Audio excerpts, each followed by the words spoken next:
Twitch, send out Twitter, get everything set up, and we should be good. So, hello everyone, this is Chris Ingerson, and it is, I was going to say February, but it's March 3rd now, and this is the March 3rd Saturday Text Quest Devstream. So today we are not going to be doing custom adventure stuff. Instead, I would like to focus on doing a few small quality of life improvements, getting some polish, and well, not really polish, but more playing through the demo, making sure that everything still works, and we'll see what happens after all that. I'm pretty sure that we'll not really run out of quality of life improvements to make, but I want to start off with a fairly simplistic thing, assuming I can find it. So I have a class called data ID value, and this is something that lets me compare data IDs. So you can see here I have a drop down of certain types, so I can change this to like a float or to an int or strings. And let's go ahead and change that back to bool. And basically what this is useful for is it's a nice shorthand class that lets me add a bunch of criteria to something so that I can say, okay, has the player done this, this, and this? And if so, then I want to do this. If they've done this, this, but not this, then I want a different output. And I want to start implementing that into some of our existing behaviors. We're going to start off by adding it to music trigger. And replacing the currently existing trigger ID and then trigger value, because trigger ID and trigger value kind of do the same thing, but they're not as flexible. They only allow for a single data ID and only a bool right now. So they can only do bool checks, but they can't do int checks or anything like that. And I want to basically turn this into an array of criteria that I can then check through. So, hello Scorpio, welcome back. How are you doing today? So that's what we're going to start off with, and most of this is actually already functional. I haven't actually hooked up the trigger stuff itself, that's this trigger criteria. I've implemented it in the class. Let me go ahead and rearrange this so you can see that it's here, but we're not actually doing anything with it. If I look for references here, you'll see that nothing's going on here. So we're going to want to change that, and we also want to make this an array of these data ID values, not just a single data ID value.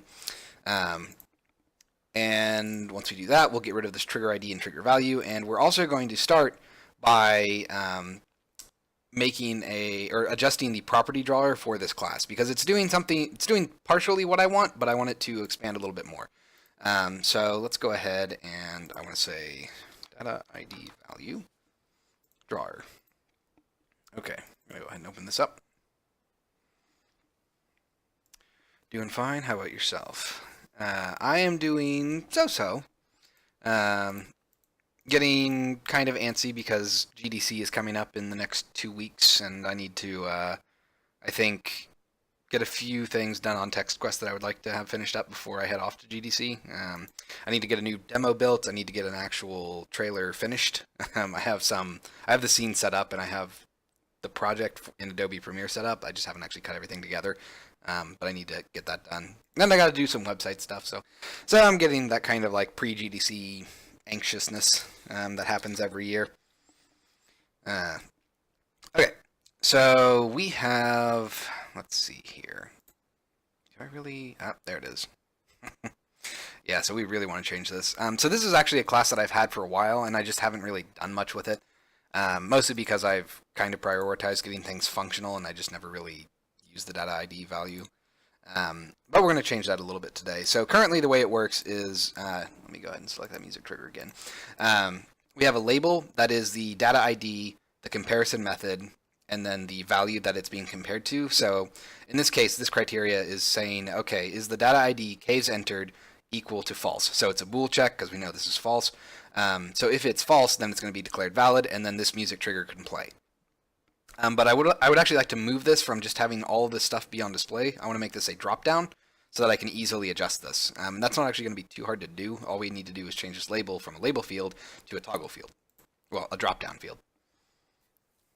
Will we finally get a new version of the demo? It'll essentially be the same demo that exists on the website now, except it'll have everything updated to what it currently is. So we'll have a new wizard cutscene. We'll have more responsive, a more responsive troll, and there will be some minor mixing and fixes to make that a little bit more interesting. I believe it also has a few new items compared to the old demo, but Sierra mode actually is going to be the same unless I can think of how to change that a little bit. Because I do want to change it a little bit. I feel like it's still a little weak in the sewer part of the Sierra mode level right now. I need to come up with something harder in there. um, so yeah, there will be a new demo. I'm hoping to get that finished up and play tested before March 10th ish, and then I'll probably post that to the website. But it won't be a huge shift. It's not going to be like completely new levels or anything like that. It's just going to be mostly an update on what exists currently in the demo. Because the demo is still, after all, just the first 2 levels. I don't want to change that. Okay, so for this, we are going to do a couple of things. Property, find property relative, ID. Okay, so I want to, first up, change this title.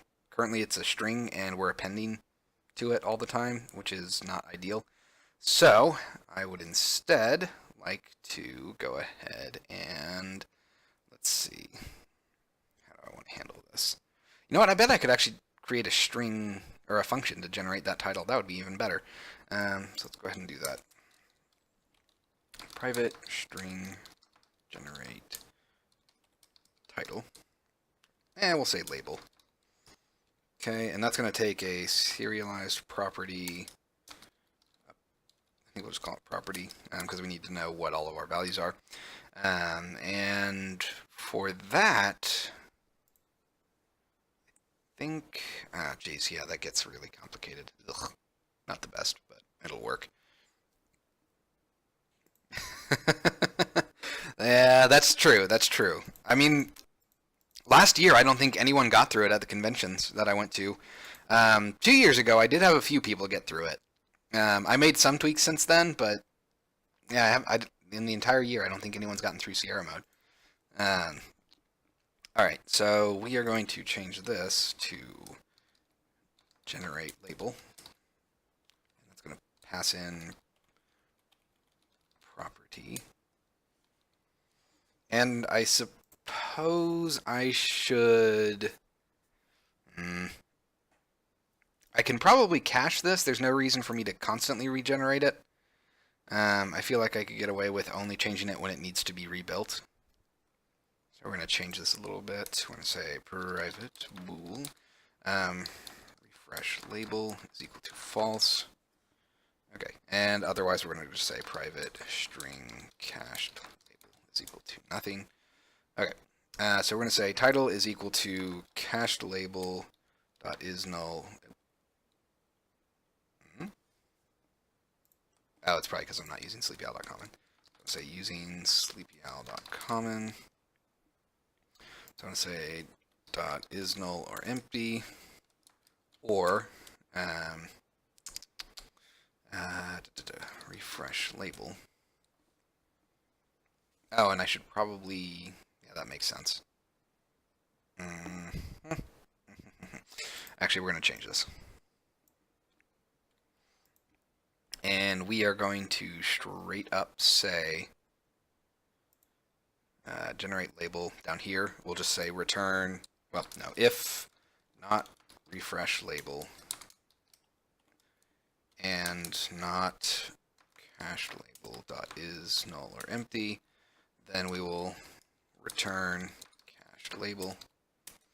Else, we're going to have to do some string builder stuff. So I'm going to come up here and say using system dot, not collections, dot text. All right. Then we're going to say, system.text, but that's pointless. I'm going to say string builder. Label is equal to new string builder. Okay. And then we need to get properties and do some stuff with them. So I'm going to go ahead and grab these. And I think I need all 3 of those. I do. We're basically going to kind of strip out parts of this. We're basically going to be removing these parts and adding them down there. So I probably want to actually go ahead and grab that. Come down here. Go down to here. All right. We don't care about any of this.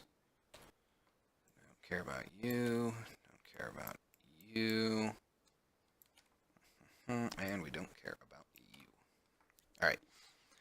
So we are going to say, I don't want to do I want to do string dot format? Huh. Why would I, seriously, why would I do it like that? Why wouldn't I just do that? That makes way more sense. Okay, weird. We're just gonna do that. Then equals, get rid of the stuff. So you're still having, still trying to get through Sierra mode, Scorpio? Okay, so we want to change this to label dot append. Go ahead and do this. Okay, let's grab this. Okay, again, just append. So it's a little bit of a. No, that's probably fine. It's not too bad doing this append. It's not really too bad that we're doing string dot format here. And then we're just going to return label dot toString. Okay. And then we need to come up here and we need to say property. Okay, so that's all good. I am using the ID, right? I'm not. Then what was I doing here? Ah, okay, there we go. Let's go ahead and add that. Let's see, where are you? Ta-da! Okay.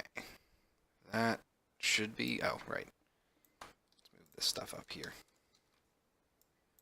Okay, now that should be good. Yes, that should be good. Cool. Let's also go ahead and say, oh, you know what? I need to change cached label is equal to this. And then we're going to just return cached label. Okay. Let's go ahead and I am going to actually let that compile and we'll just look at this. It shouldn't change at all. It should behave the exact same.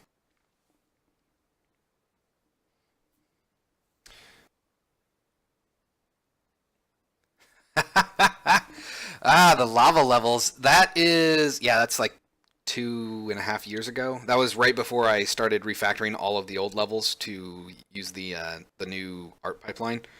I want to finish the overworld completely. Well, not completely, but like most of the way. Before I start work on the underground levels again, because I'm gonna have to do a similar thing to the underground levels where I pretty much redo them. Maybe not entirely, but they're gonna need some redesign, I think. And part of that decision is if I want to get is how I want to release TextQuest, because something that I could do. I was having a conversation with family recently about this. Is once the overworld is done in TextQuest, then I can think about releasing the first 2 chapters of TextQuest, so the demo, which is the first 2 levels, and then the overworld, which is the next 5. Is that right? Plains, Kevin, Canyon. Yeah, 5. The next 5 levels. As like an early access thing, and then I could take another year to develop the underground portion of the game. So I want to get the overworld into like a 90% finished state where I'm happy with it before I move back onto the underground levels. I am anxious to get back to those 2 actually, because those are some really fun levels, and they have a lot of really cool things in them that can just be so cool to deal with and to design. I really want to get back to the labyrinth. That's going to be fun.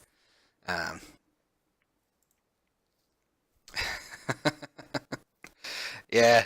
Oh, crap. Interesting. What do we got going on here?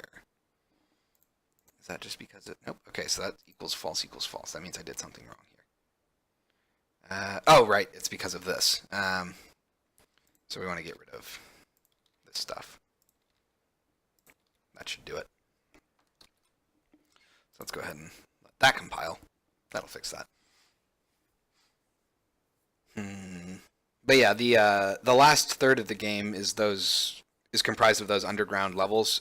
So we have the lava river. I'm sorry, the magma river, the Terralakis, the labyrinth, and the undercastle.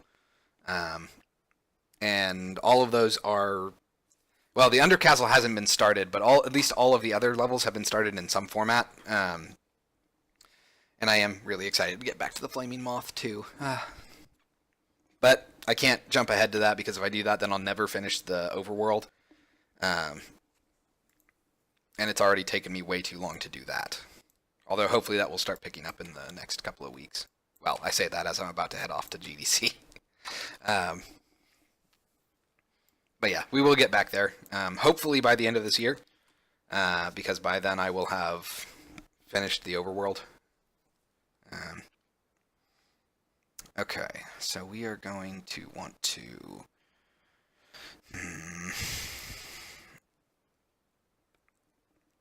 Yeah, it's not ideal. Okay, so I need to change this now. So currently the way it's working is, again, it's basically doing what it was doing before, where we have all of this stuff visible. I want to change this label into a fold out. So we need to... It's going to be interesting. Let's see here. We're going to change this to... I guess we would handle it like this. We would say editor GUI layout dot fold out, and then we're going to have to say property dot is expanded followed by the label. Okay, and after that is when we do this. If property dot is expanded, then we're going to do all of this. Or I could just be kind of lazy and do this. I don't normally like to do return statements like that, but that's honestly, I guess, better than having everything be indented. Okay, so we should see this change over to having a label comprised of the title. Did I do that right? Oh, no. Well, yeah, it should be the label of the actual criteria. Oh, which probably isn't actually what we want. Huh. I was not expecting that.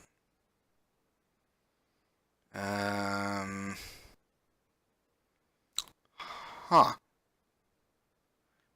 Okay.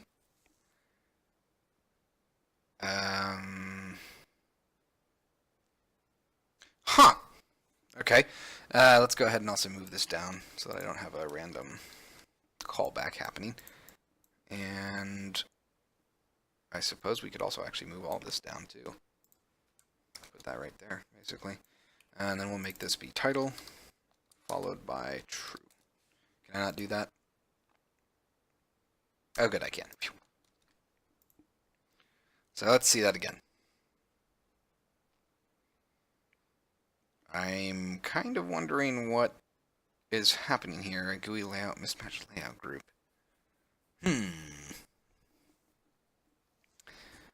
Well, isn't it fun? I always think that these things are going to be super easy, and then it's like, nope, something unexpected happens. Okay, so we're still looking at really messed up editor stuff. What are you doing here? Editor GUI begin layout. Where are you getting called from? That's really weird. Huh. Okay. Then let's do this. Let's change that to if property dot is expanded. Oh wait, why are you? You should all be below that. There.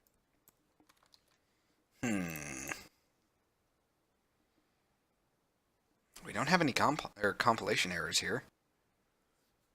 I wonder why.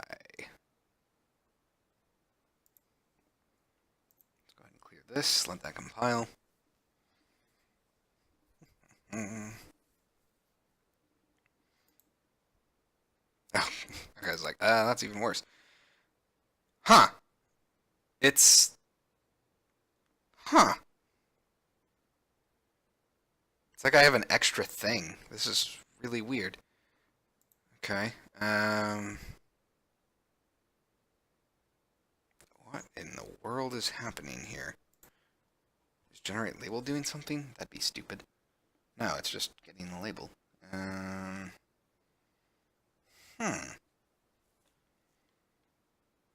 Okay. Okay. We're not going to need you. And why on earth? Oh, that's why. Okay, that's my fault. I was being stupid. It's because I was treating this like an editor. This is an editor. This is a property drawer. I can't do editor GUI layout. I have to do editor GUI. So I need to do this. Which is a little annoying. And we need to pass in position. And let's see here. Height is equal to, here's where it gets fun. We want to say that times property dot is expanded question mark 3 else 1f. Are you serious? There. Okay. So let's try that again. I think this will fix it. Because it will. Okay, so yeah, the problem is when you're doing property drawers, you can't use editor GUI layout because property drawers don't have context for the editor. Only editor scripts for classes can do that. Property drawers have to use a more generic editor GUI layout system. Well, not editor GUI layout, editor GUI system that you manually control the positioning for. Okay, so yeah, we get these problems. Let's go ahead and scroll back down here. Wait, why aren't you returning? Oh, it's because I told it not to. Right. Where are you? Here we are. So we want to change that to if not is property expanded. And then after that, we need to change. How do I want to do this? I guess the way we would want to say this is if property dot is expanded position dot height divided equals by 3f. Okay. And in that case, I don't need to do this anymore, and that should fix that little issue. Okay. So let's try that. So now you can see this is toggleable. It's got the name of the values and its expected comparison value, and we should be able to, once this compiles, open it up. It won't look right away, or at least I don't think it will. If it does, I'll be actually pretty impressed. Actually, I know that it won't, so it should be either incredibly broken or actually semi-close. Oh, right. Guess what I forgot to do? I forgot to do this. Property expanded is equal to that. Okay. So if you don't set the bool that you're referencing with editor GUI.foldout, you won't actually do anything when you try to open or close it because it's not setting anything. It's just basically calling a function that does nothing.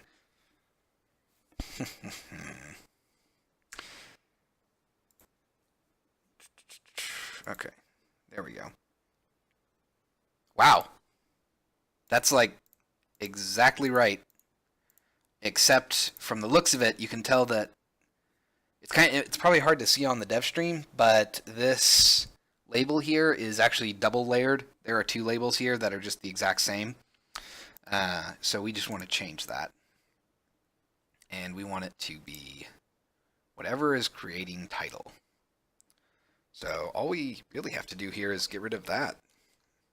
And then we're fine. I don't even need label rect anymore. I can actually get rid of that entirely. and just make this R. That should work. So let's let that compile, and then we should be good. That's basically the edit that I wanted to do with that. Okay. And Shazam! Okay, one more time. Shazam! There we go. That time it worked. Okay, so now you can see that the title remains highlighted in blue whenever I click on it. So I don't have two labels there anymore. And it should be a little bit more performant because we're caching that label name, so it's not regenerating that every frame on GUI. Cool. So now I can change that. Let's go ahead and get rid of this. Get rid of you. Do I even need R, actually? I don't even need R. I think I just make this position.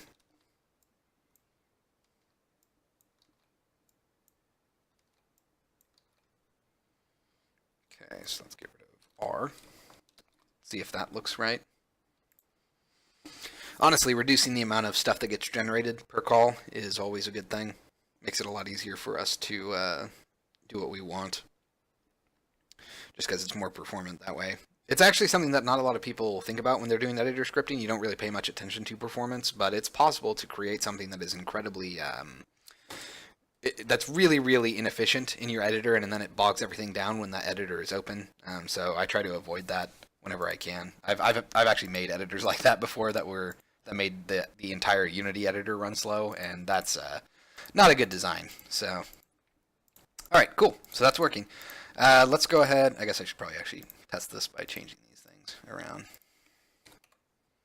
Let's do 5.4. Okay, let's change you to an int value, 5.4. Can't do that. It's just 54. That's good. It's an int. Let's go back to the bool. Let's go back to caves entered. Cool. So last thing to do is to convert music trigger to use an array of trigger criteria instead of a single trigger criteria, and get rid of the trigger ID and trigger value. All right, so let's get rid of you. We've already gotten rid of everything else that we care about here. Let's go over to, I don't need hint criteria. I do want to go to .id value, and I need to rename hint number operators. Honestly, that's a really terrible name. I really should call that like session number operator or something. And we'll rename that in a little bit. Okay, so this is, as you can see, a single data ID value. Instead, what we want this to be is an array of this is equal to new data ID 0. All right, and for this, we want to go ahead and say, kind of annoying, but I need to do this. So we're going to change this a little bit. All right. So we're going to say for int I equals 0, I is less than trigger criteria dot length I plus plus.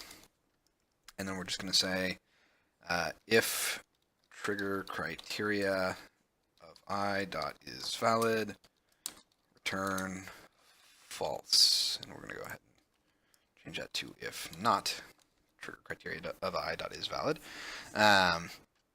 That's pretty much all we care about. After that, we'll just want to return not triggered. Oh, I guess I probably actually would do this. True. And then up here, say if triggered, return not be false, false, or fale, because I can't spell. Okay.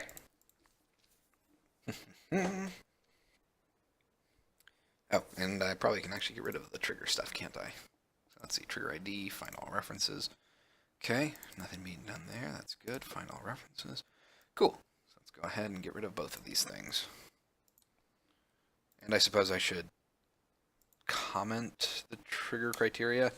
I don't think I can actually do much with this tooltip, but I'll put it in there just so that I don't forget what it is, which is going to be criteria for actually triggering the music if one of the criteria. We'll say if even one. If even one of the criteria is false, music will not play. Cool. That way I just don't forget what it is. And also I can now test what this looks like in an array. Oh, that's interesting. It's completely empty until you click on it and it initializes. Ugh. Probably not great. But I guess that's understandable. Alright, so we'll let that finish compiling. Okay, compressed our editor a little bit, which is always good. I don't like having a really long editor or inspector. We're going to change this, so there's going to be a bool type. It's going to be equal to caves entered, and if it's equal to false, then all of this can trigger.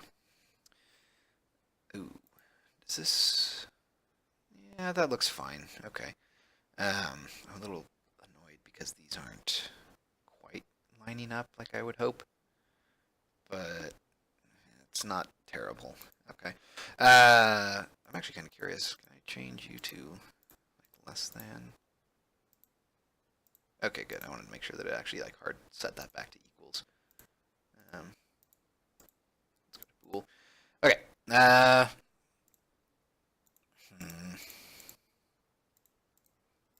And the next thing I want to do is actually going to be a slight alteration to our data ID value drawer here.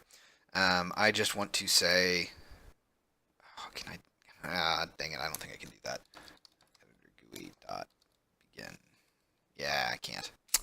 Well, I was going to try to wrap all that in a editor in like a rectangle, but it's probably fine that it's not. It's just a little hard, I think, to focus and read this properly. Oh, also, that's important. I forgot to change our refresh stuff here. Let's go ahead and say a property field. Wait, what? Where are we? Oh, right. Here we are. No. What's going on here? ID rect, I'm assuming, is the rect that we use for the ID stuff. Okay, so for this, I want to say editor GUI dot begin change check, and then after that, you know what? I guess I can just do it for the entirety of this, can't I? So we'll say editor GUI dot begin change check, and then if editor GUI dot end change check. Then we're going to do something, and that something is going to be refresh label is equal to true, and then we'll just generate label again, I guess. Actually, we don't need to do anything. We can just set it to be refresh label is equal to true. And I do want to say up here, if not refresh label, so immediately after that, we'll say refresh label is equal to true. I'm sorry, it's equal to false. And I want to change this to if refresh label. Okay.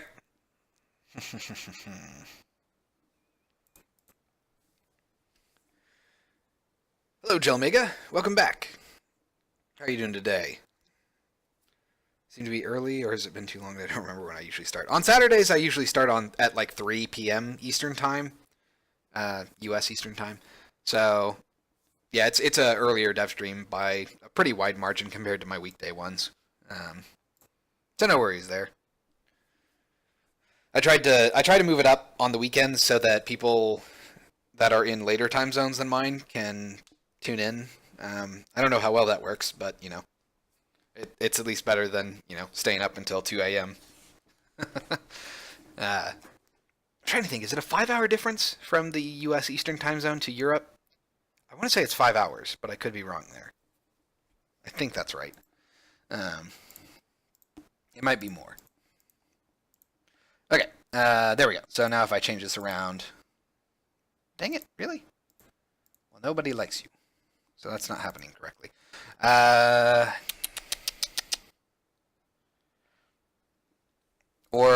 Ooh, that could be pretty gross. Okay, so it's still not updating, which means that it's not properly detecting these changes. refresh label. Oh no, I'm sorry. This should be if not refresh label. Um, and cache label. Okay, there we go. Yeah, so that was me being silly. It's 9:35 p.m. So that's 6 hours roughly. Well, what time zone are you in for Europe? Because I want to say, well, that's probably about right. So I guess it's 6 hours then, getting across the Atlantic. If only there was something I could look up to find this out. Okay, there we go. It looks like this is. There we are.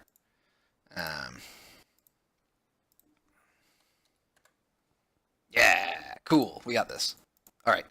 Um, and now we can actually do all that in a very nice contained package. And it's very easy to toggle that so we don't have to see all of the criteria at once if we don't want to. Cool. So let's go ahead and real quick, I'm going to give this a... Oop, I need to set that actually. That ID is going to be caves entered. Cool. I could probably move... Oh, wait. Does it give me a... Oh! Huh. They did not used to do that. That's interesting. It used to be that arrays didn't actually give you any tooltips. You had to hover over their elements, but apparently that's not the case anymore. Well, that's nice. Then I'm actually going to go ahead and move the criteria back up to here. So the first thing. That way it can be right next to the data ID. It's kind of important, I think, that I try to keep all my data IDs close together. Okay.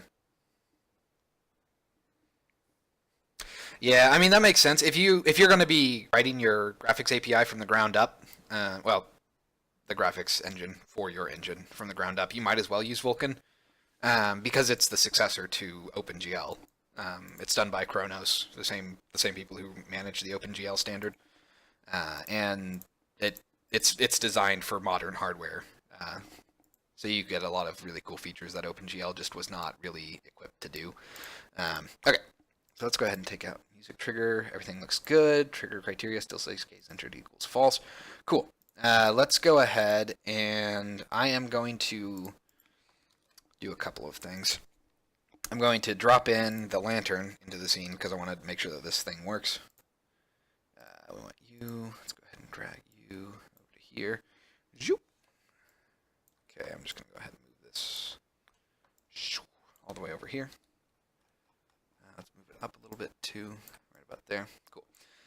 So I'm just going to play the scene real quick and then go into the cave so that I can see if the music trigger will actually trigger music.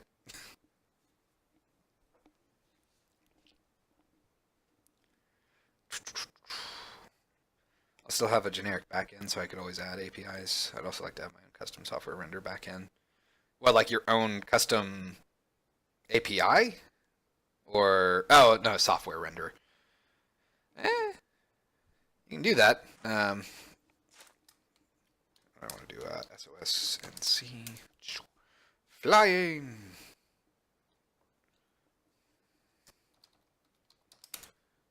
Alright. So take. Also, probably could maximize on play. No reason to have that be like that. Let's go ahead and say hold and light lamp. Alright.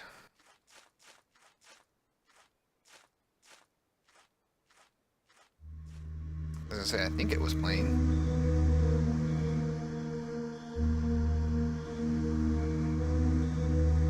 Huh.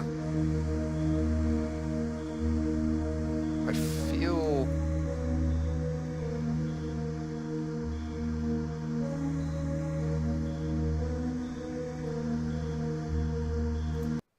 Okay.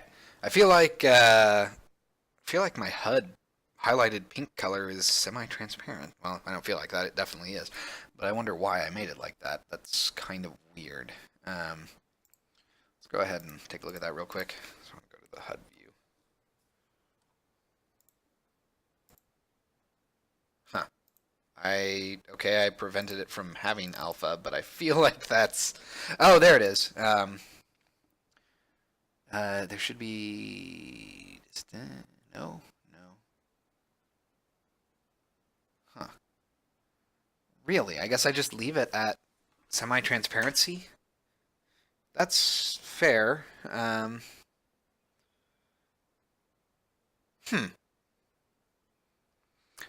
Maybe I should bump that up. It's kind of, well, no, it's fine. It's fine for now. It just kind of felt a little weird to have semi-transparency on that thing. Um, okay, so that's good. Let's go ahead and get rid of that. We'll go back and we're going to set up the music trigger in the cabin real quick, and then we will move on to the castle. And we'll start a new game, do a quick run through, make sure that everything works, and then we'll see what we need to do from there. So let's go ahead and jump back to the planes, if I can find it.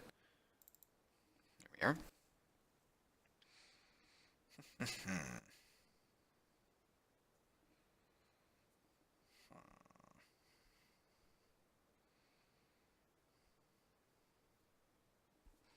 All right.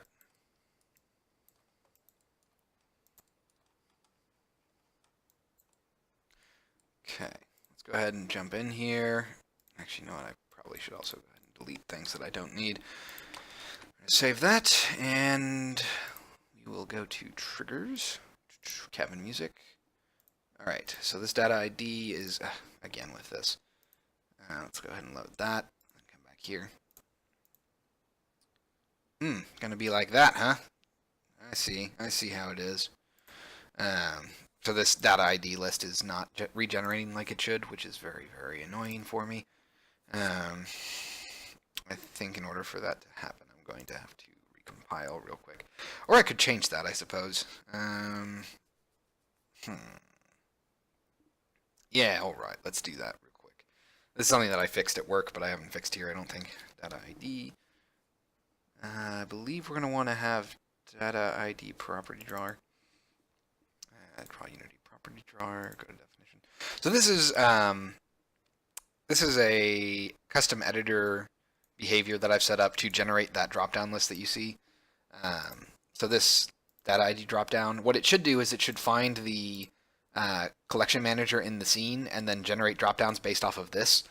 But what it does is it caches that value and then it doesn't regenerate it unless it's empty. But the problem is that it's never empty after it's been cached the first time because it's static.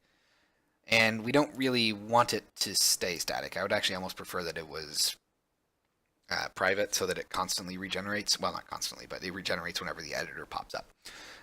So let's go ahead and go down here.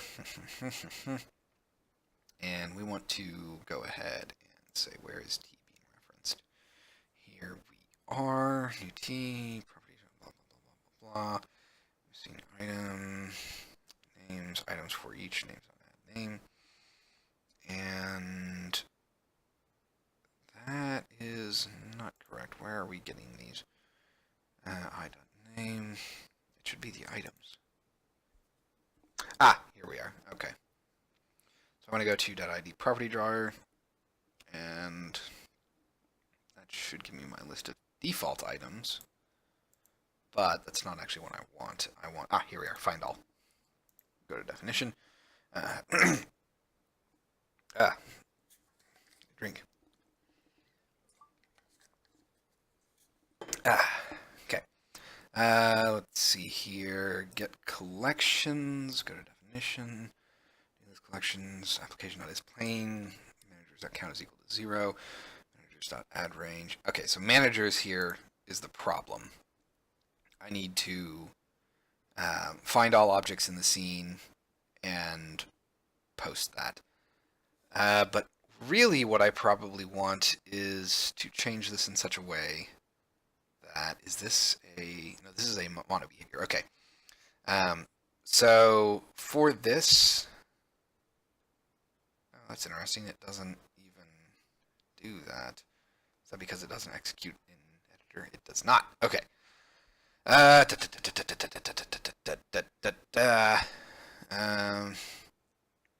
believe what I want to do here is say, where did you go? Where? Ah, here we are.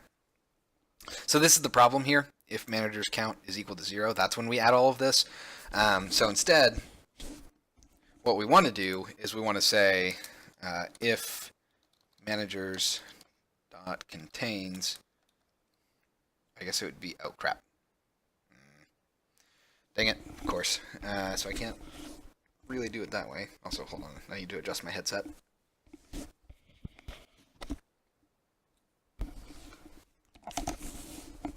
Ugh. I really need to get a new headset. But I've had this one forever, and it's not technically broken. It's just got a busted headpiece. Okay. So I can't say if managers.contains this, because this is static. So instead, I need to basically kind of brute force this and just say, should I do this on enable? I really don't want to do it all the time, is the problem. I suppose I don't have an instance of this, do I? Yeah, it's not a singleton. So I might just change this. I might get rid of the whole managers.count stuff. So let's go ahead and do this. And no, that's gonna just do it every time. So I suppose I can cache this then. Let's go ahead and do that. No, I can't because that's dang it. This is a static function. I keep forgetting that. I mean, it's not meant to have multiple ones in the scene, but I can't really ignore the possibility of that.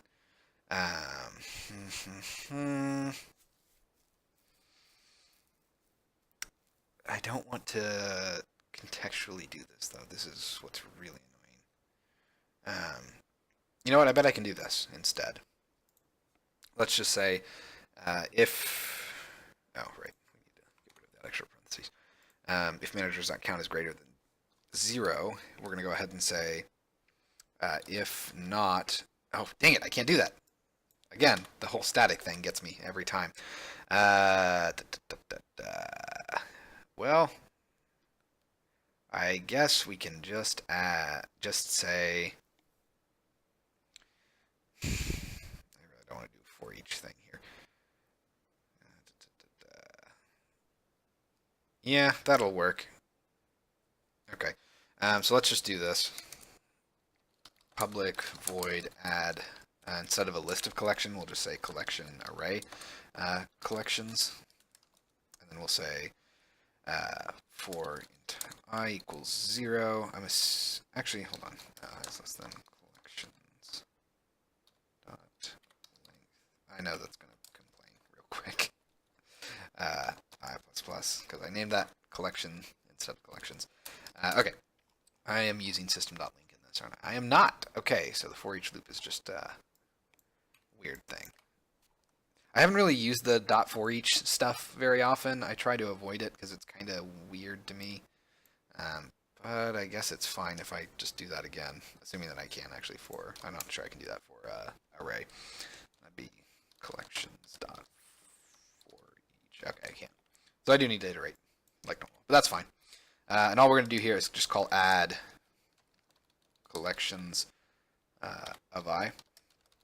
All right, collections. There we go. And with that, we can actually just come up here and say, I really don't want to do that though, because that means I'll be searching the entire scene every time. Harumph. Hello, Moviecraft Private, or Movecraft Private. I don't know why I wanted to say Moviecraft there. Welcome back. How are you doing today? So the problem that I'm trying to avoid is I just don't want to constantly search the scene when that editor is open, because that leads to what I was talking about, where it causes editor performance issues because it's constantly looking through things. So very annoying. I suppose I could set this to just execute on enable. That would probably work just fine. So let's go ahead and go up here. We're going to say execute in edit mode. And I think that will fix my problem. At least we'll find out. So if that's the case, all I need to do is just toggle this on and off, and then it should add this collection manager to it.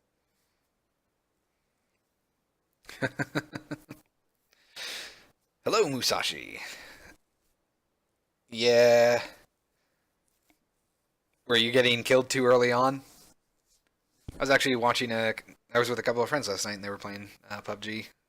Got, I think one of them got to number 2, so he died right at the end. Stream went horrible. Did it go horrible because you died in PUBG, or did it go horrible because of technical issues? And or both, I guess. Okay, so if I come down here, I try to edit my data IDs. Ta-da! Now it's all there. Cool. So let's go ahead and we're going to say cabin unlocked, because that's the ID. Oh, wait, no, I'm sorry, not that. We actually want... Oh, we don't have that one. Okay, so let's go ahead and do that real quick. I need to pull up that data ID list. Text request. Go ahead and drag this over here so you guys can see what I'm doing. Design, and we're going to go to collection items, data IDs, spreadsheets, the most exciting part of development. All right, we're going to go to planes, and I'm going to go ahead and add one below this, and we're going to call it cabin music played. That's a terrible name, but we'll stick with it. It'll be 316. All right, let's download that as a comma separated values file. Show and explorer. Come through here. Hit X here. Grab you and grab you. All right. PUBG decided not to work with me. Oof. Mostly for him. It crashed constantly. Well, I mean, PUBG isn't exactly known for its stable nature, to put it nicely. All right, so we're going to change this to cabin music played. We're going to go to trigger criteria of 1, and for this, it's going to be a bool with cabin unlocked is equals to true. All right, so with this, I'm going to go ahead and save, and what should happen now is when I go through and play this, I should be able to just, go to the cabin, and then exit the cabin after unlocking the door, and then it will play.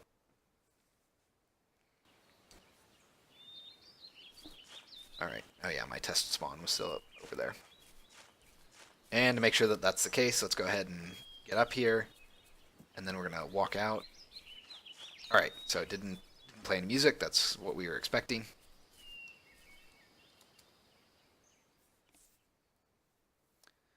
Alright. It's not fun. When you're 1, sick, 2, you did not stream for some time, and 3, you've been raging for an entire day. Yeah, that can sometimes weigh heavy on you. Oh wow, really? What is up with this?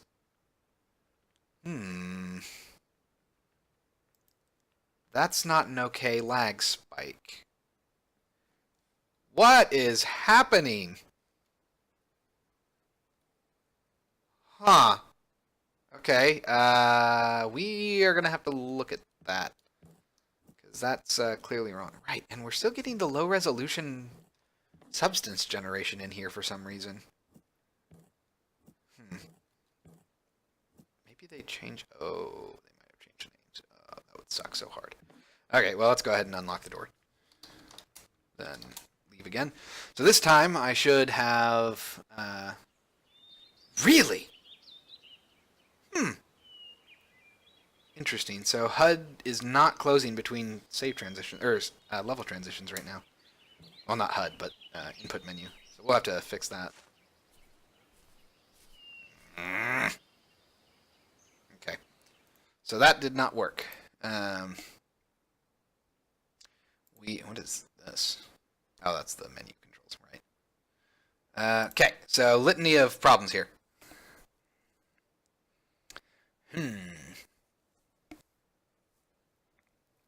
PUBG has bugs. The devs punish you for using bugs to the point where you can get banned. So instead of fixing those bugs so you can't use them to your advantage, they just punish you. Yeah, Yeah, I remember hearing stuff about that. I've also heard that in PUBG things like vegetation is LOD'd away. So if you're really far away, you're from like a bunch of tall grass, you just won't render the tall grass. And if someone is in the tall grass hiding because they think people can't see them, then they just get killed. And that seems like a really, really bad situation. Um, I mean, it's understandable because obviously, as a developer, and from a developer standpoint, I can understand why they wouldn't want to have grass be rendered when you're really far away from it. But if their game is about killing other players, if it's a PvP environment, then it has to be accurate for everyone, no matter where they are. Hmm.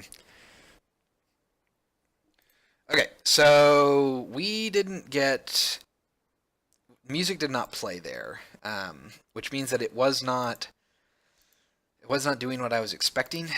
Um,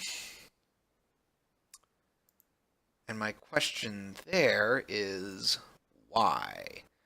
So first up, let's take a look at our triggers, make sure that it's set up correctly. Trigger criteria, if cabin unlocked is equal to true, then we'll be fine. Okay. And I suppose we should probably go ahead and select the door up here. Let's fly over here, be faster. Okay, so cabin unlocked. That's part of that whole deal. Okay. Next, let's go to the cabin level real quick. Grove, cabin. I shouldn't need to save, so no, don't save. At least they don't have DLC already for early access. I thought they were working on something, but I guess they don't really. The thing with games like PlayerUnknown's Battlegrounds is you're not really going to get classical DLC, I don't think. Like, not in the sense that we expect it.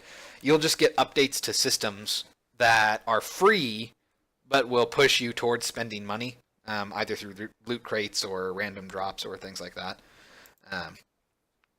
Okay, so let's go ahead and take a look at this real quick. Am I just crazy? Are you really just super low res? I mean, you certainly look better than. Well, no, you still look like kind of crap. I think this is just super low res, which is not ideal at all. Okay, well, let's go ahead and go over here, make sure that this is unlocking the right thing. Let's see. Here we are. Yeah, that's why. Okay. So I need to update those IDs as well. Let's go ahead and do that. So I consolidated my naming conventions before. I was using like a mix of camel case and then snake case. But now we're all just using camel case. So let's go ahead and we'll grab that and that. So we're going to have data ID cabin. Go to overworld, cabin. Let's drag that in, replace those files. Okay, and then let's delete these two things here. That is not what I wanted to do. But it did delete them, so I guess we're fine. Okay. Let's go ahead and come over here, let that recompile. Let's see, catch up with chat real quick. Yeah, Ark definitely had DLC in early access. It's one of the reasons why people exploded in anger about it. Yeah, and that's snake case is just when you use words separated by underscores. Some people like to use that. I have never liked snake case outside of very rare exceptions or very specific things. I never name my variables with snake case. That's just it's very ugly to look at. It's just unnecessary characters, in my opinion.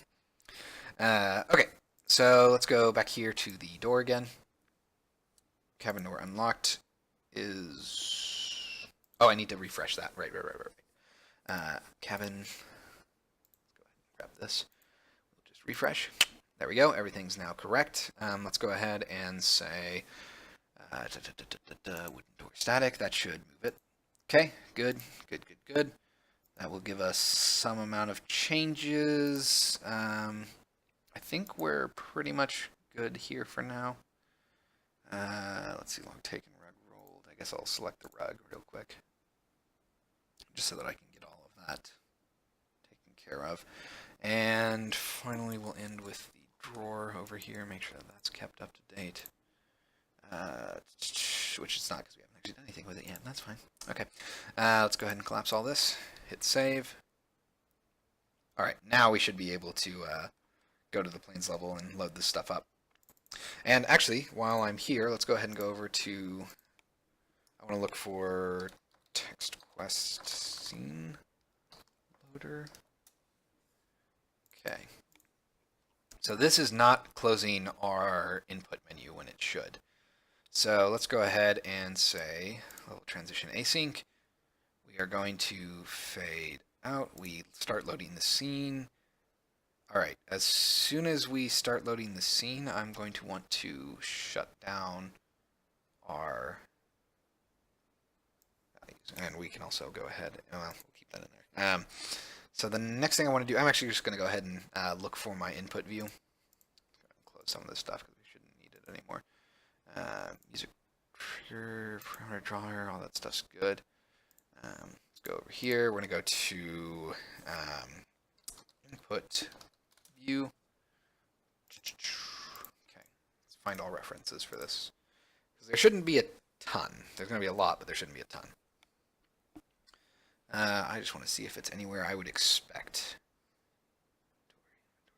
Scene loader, here we are. So we close it in combat transition, but nothing else. Hello, that's Thomas. Welcome to the Devstream. How are you doing today?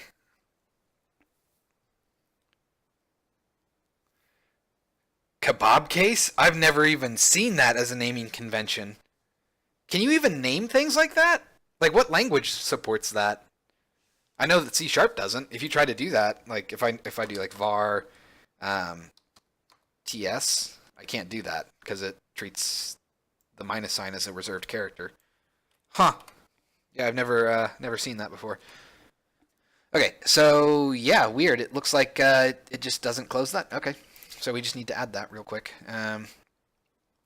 Let's go ahead and say right about here, I think.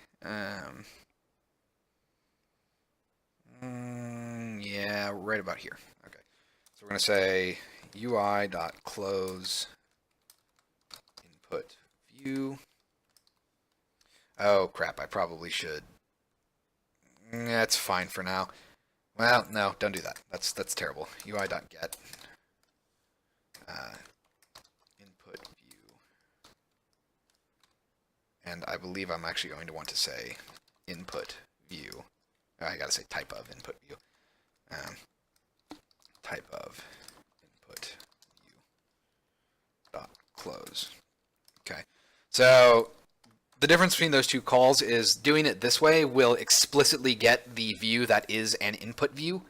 And that's very important because keep in mind that I have custom adventure stuff that has a custom version of input view. And if I just looked for a generic input view class, it could potentially grab that one and try to close it, even though it's already closed. And we want to make sure that it closes the correct one that's used in the main game. Huh. Yeah, I can totally see Lisp doing something like that. Yeah, I pretty much try to stick to camel case and Pascal case for things like constants. Well, actually, for constants, I use all caps and snake case because they're weird and special. But for static things or for getters and setters, I use Pascal case. All that. All right, so now we should be able to test that, and it should actually close our input view. So let's give this a playthrough. And I'm confident that this time it will actually properly play the music. Again, I forgot to turn off the test spawn. I will have to do that. Okay, so we're going to come up here. I really should get bunny hopping in. Okay, so we open the window, and now it should be closed. well, not the window, but the input view.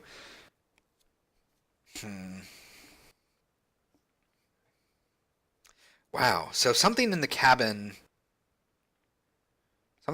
really, really, really does not like spawning in because it takes a while.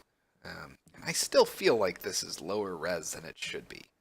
Like, yeah, it definitely is. That looks like freaking Hylian from Ocarina of Time. I'm actually going to take a picture of that because that's pretty funny. It seriously does look like that. All right, let's go ahead and unlock this door. Unlock, and open it. Okay. Still need to work on that. Yay!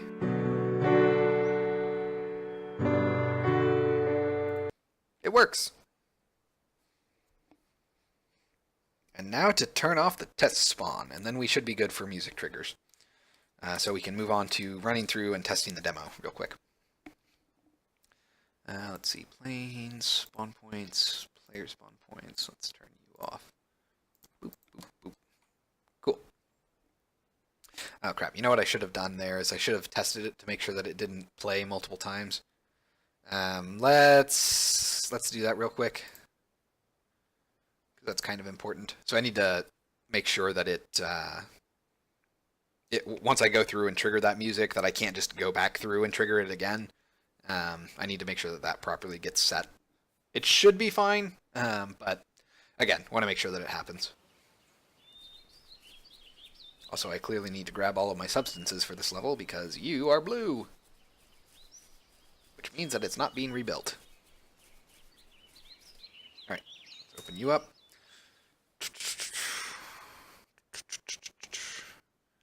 Yeah, man, something in this level really, really does not like loading in. Because this is, I think the cabin is the smallest level in the game right now. Well, it might be physically the smallest. Technically, I guess the smallest level in terms of content would probably be the Grove. There's not a lot in there, admittedly. Oh, right, it's unlocked. It's locked. Unlock. Open. Okay, so we're going to trigger that music again, and then I'm going to go back into the collider and then try to trigger it again.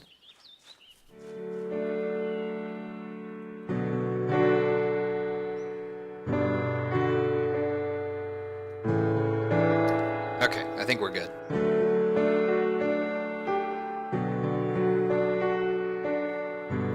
I'm going to let that play, finish out. Then I'm going to try triggering it again. I want to make sure that it's just not doing something like not playing because it's already playing. It's entirely possible that that's the thing.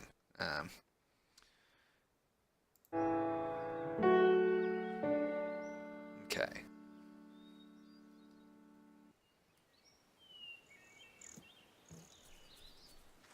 All right. I think we're good. Cool. So let's go ahead and stop. So we have music triggers doing what we want. It amazes me that the music is not text.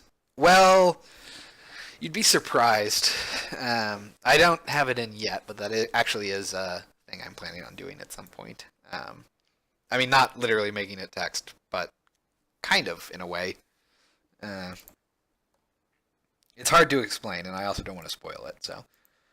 Let's go ahead and, before I forget, we're going to grab all of our materials. So let's go ahead and, okay, should be good. Save that out. And now we're going to go ahead and go to the splash fade, and we're just going to do a clean run through of the demo. Note any bad sections, anything that's not behaving like it should, and then we will go ahead and fix those. I'm assuming we'll run into at least one. Also, there are already optimizations that I want to make. Can I do that? Yeah, I can do that. There's no reason why I can't do that. That makes more sense. Print the musical notation to screen. Yeah. It's actually one of the things that I do want to do once I find my composer is I need to have the music spell stuff, and that's going to be really, really hard, but I'm sure that it can be done. It's just going to be kind of awkward. Yeah, I think we're gonna watch some Netflix. Need to calm down from this day. Well, Netflix is definitely a good way to calm down. Um, if you have Amazon, Amazon Prime, and you can do the Amazon Video stuff, uh, I would recommend watching the new Tick season.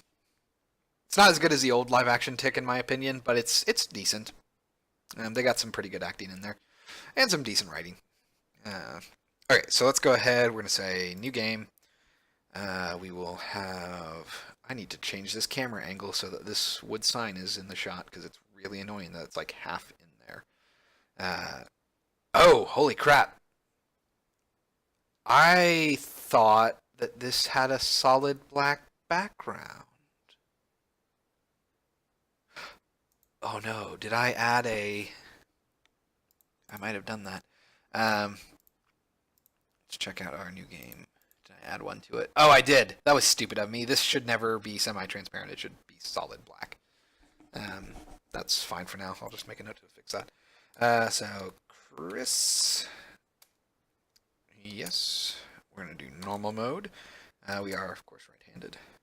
Green, and yes, and yes.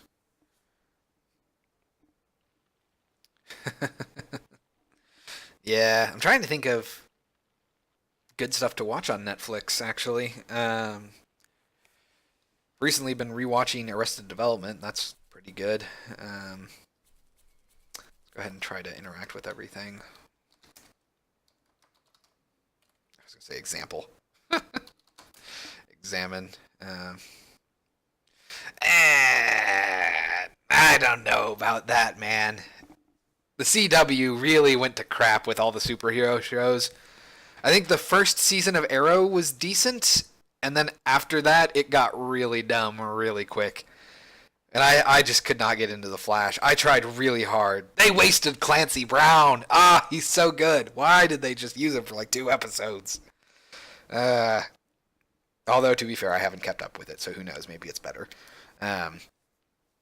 Okay, so that all seems to work. Oh, whoa. Interesting.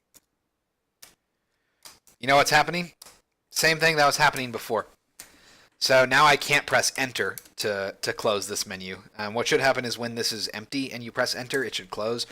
But I think what's happening is that it's open, and whenever you hit enter to close it, it closes, and then immediately the menu commands pick up on that and open it back up.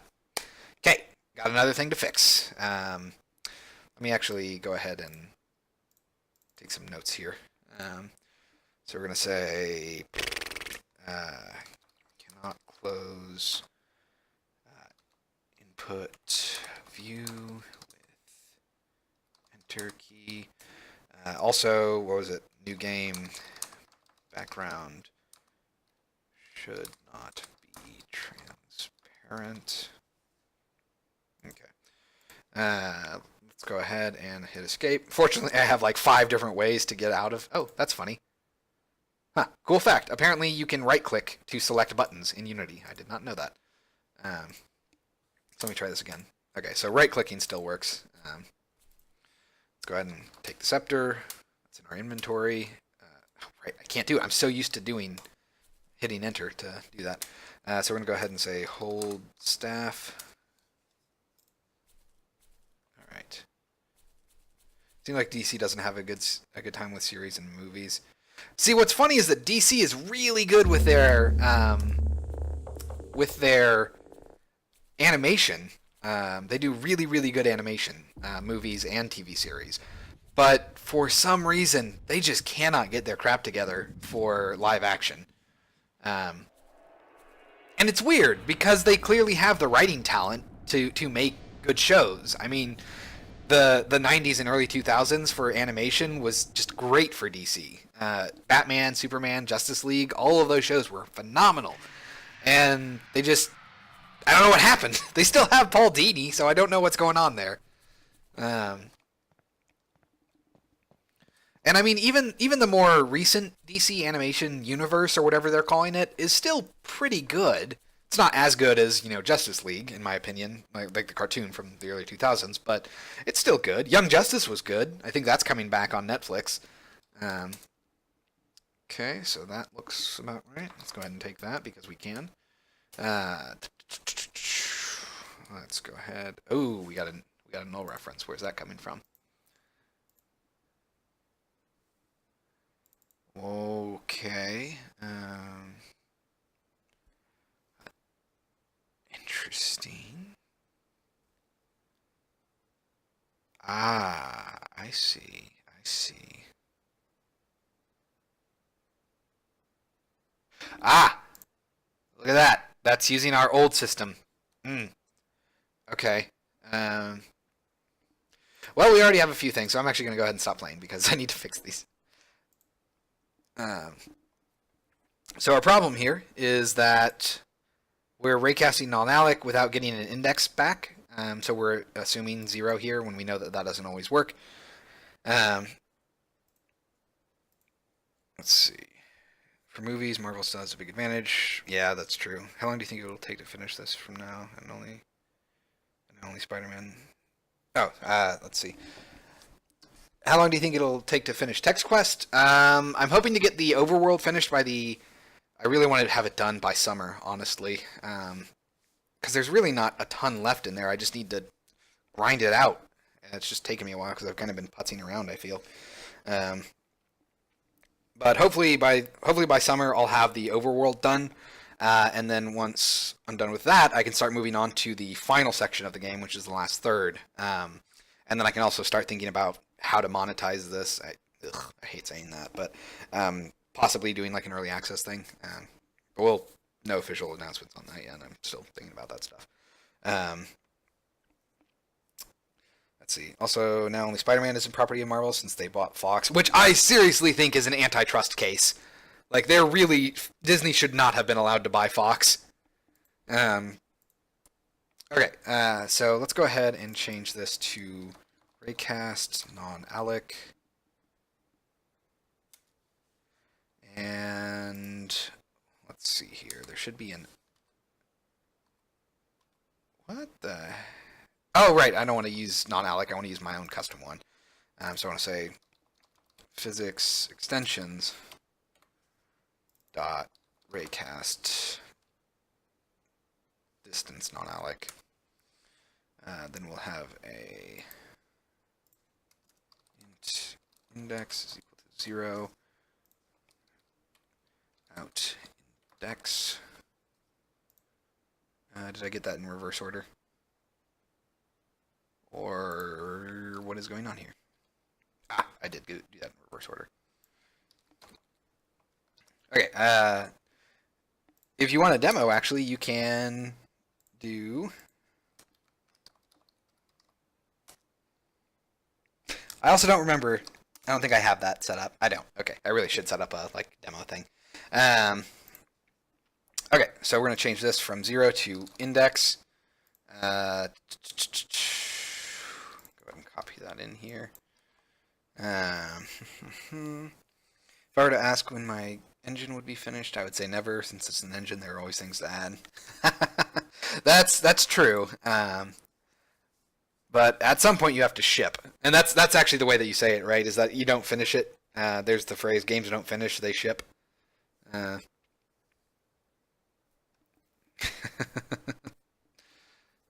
Okay, so that should fix that. We want to make sure that this non-allic hits gets set up to be at least 3, I guess.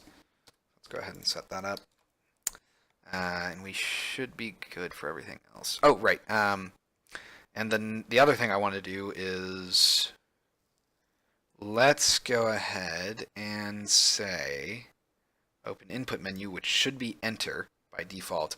I want to say and not UI dot get input view dot is open. So if it's not open, I probably should also again say type of and then input view. I really should just pass in like a bool. I don't know why I made it a type of situation. Whatever. That's fine.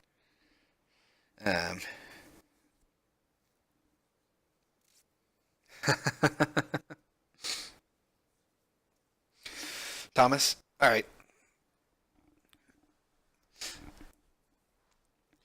Yeah, man, gotta stretch. Hopefully all of those things will... Wow, infinity. What's happening there? That's probably never a good thing. Unless it's a harmless debug, but whenever I see infinity, I panic. Also, hello, Dusted Hell. Hell. I can't talk today. I'm sorry, everyone. Hello, Dusted Ham. How are you today? Welcome back. Okay. Oh, that's the wrong thing. Let's go to infinity here. Timeline. Oh, that's the duration. Crap. Get rid of you. And the 1. Ta-da. Okay. So that should be a little bit better. Shouldn't have quite as many unnecessary... Oh, crap. That's compiling. Okay. Where's the rebuilding come from? Get rid of you. Don't really need you. Okay. So I think that may have fixed the issues that we were running into there. At least I hope it will. We will find out. I was going to say Dusted Helm, actually, for some reason. Let's see. Doing all right. Thinking about doing some math. Uh-oh. Math. The enemy of all programmers everywhere. That's not true. Although, well, as long as it's not really anything like trigonometry or calculus, I usually don't mind doing any sort of math in programming. I try to avoid those as much as possible because they get really annoying to work with. I hate trying to calculate out angles and sphere casting. Ugh. So what's on the agenda for today? Today we're doing quality of life improvements, and I'm also running through the demo. So the first 2 levels in the game, making sure they all work, because I want to get a new demo out before I head off to GDC in 2 weeks. So let's go ahead and start. We can probably continue. Actually, this is going to be fun. This is a... I guess it's fine. Not so bad. Let's go ahead and hit continue. That should plop us back in here. Check out my empty hand. Yay! I got it to work. Okay. So, yep. Now I can open and close. Hopefully I wasn't giving anyone epileptic fits there. Let's go ahead and take our scepter again. Or let's do grab this time. Got that. Hold staves. Excuse me. Well, that's clearly a bug. Well, not a bug, but an oversight. Because, wait. Really? But it can hold staff. That's weird. Let's take a look at this. It clearly has the word staffs, so what's going on there? It doesn't have staves, even though it should. So that's interesting. Didn't get its plural form. Can I do scepters? Interesting. Plural names are not being taken into account. That's a bug. Let's take a note of that. Fix the input enter key thing. Oh, we didn't fix the new game background. Got to do that still. Plural names are not being considered. Okay. So, oops, wrong thing. Let's go back and resume. Let's see. Working on some SAT collisions. Wow, I can't even spell open.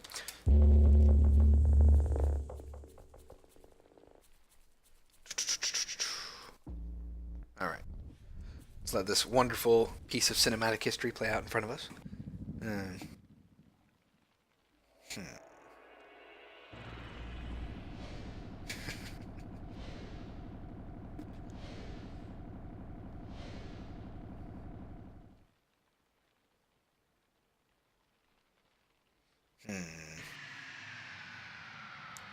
Do I use Hack and Plan? I do not know what Hack and Plan is. What is Hack and Plan? Oh, also, let's go ahead and make sure that I take everything. Read note. Read notes. Okay, yeah. Plural names are not being taken into account. Let's do open. Nice. Didn't get any null references that time. That's always good. Let's go ahead and open this up. Take gem. Insult chest. That's a really terrible pun. That's more of a developer pun than anything else. No one's going to get that. Ugh. But I guess that's true for all of the insults. Let's go ahead and open the curtains. Oh, crap. You know what I should have? That. I should have those things up. Because I'm technically doing stuff that would be spoilerific. Let's go ahead and open. Oh, I can't do that because I'm already open. I use Trello, although I've done a pretty poor job of it. But if it's aimed towards game development, what specifically is different about it, I guess, than Trello? Because Jira is, it costs money, similar to Pivotal Tracker or whatever. But Trello is free with some amount of like pro version, I think. Okay, let's go ahead and I'm going to take the key. And then I'm going to kill myself. Still have that www problem. Okay. I really should fix that. So let's go ahead and hit continue. I won't reload the level. Key should still be there. Good. Shouldn't be in my inventory. Good. Everything else seems to be fine. We do have some procedural material errors, but those have been there forever, and those are harmless. Cool. So let's go ahead and take that. See, like, it's kind of weird having it be semi-transparent, but I guess it's preferable for it to be semi-transparent as opposed to not semi-transparent. Let's go ahead and take that. Examine this. Hit. Examine. Take. Mute. Okay. That's true. I should get that engraved on my gravestone.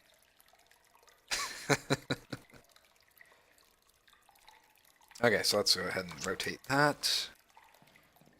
I really should change how this works as well. In like I think it was 2017.1, they changed how emissive materials work for instantiated substances. So now it kind of looks washed out.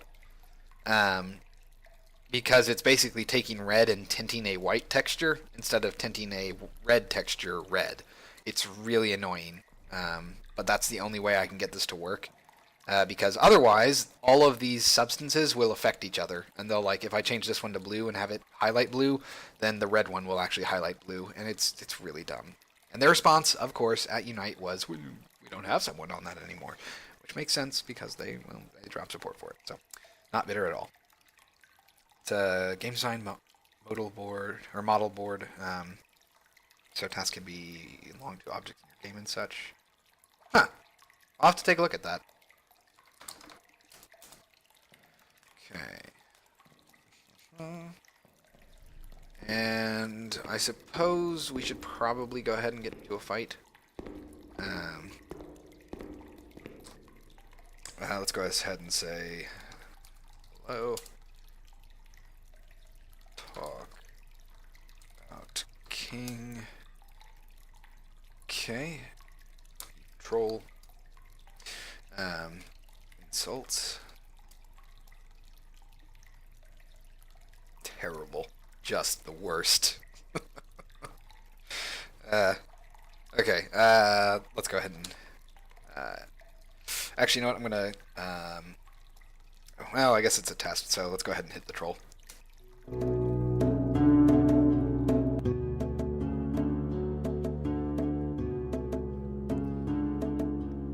Oh, is our default white?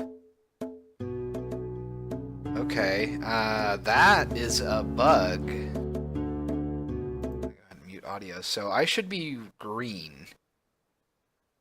The fact that I'm white means that it's not paying attention to my color, my favorite color. This is also going to be interesting. I don't know what white's going to be. I think its highlight is going to be black. Ugh. I don't know. Wait, well, the strike is correct. Okay.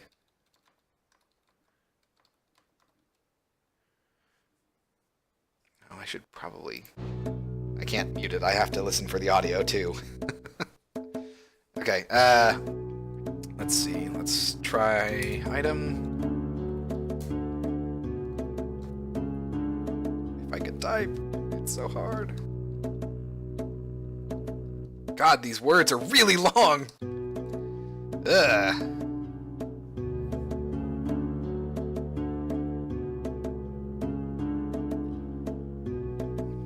Okay.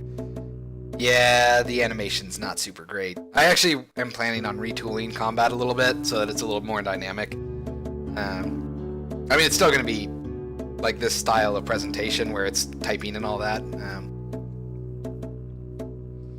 Okay, let's go ahead and finish this up.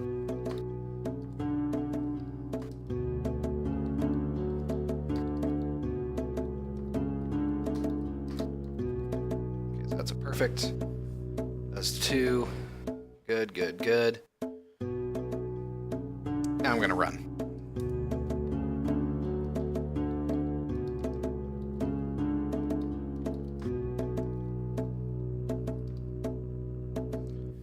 And it shouldn't give me a critical. Good.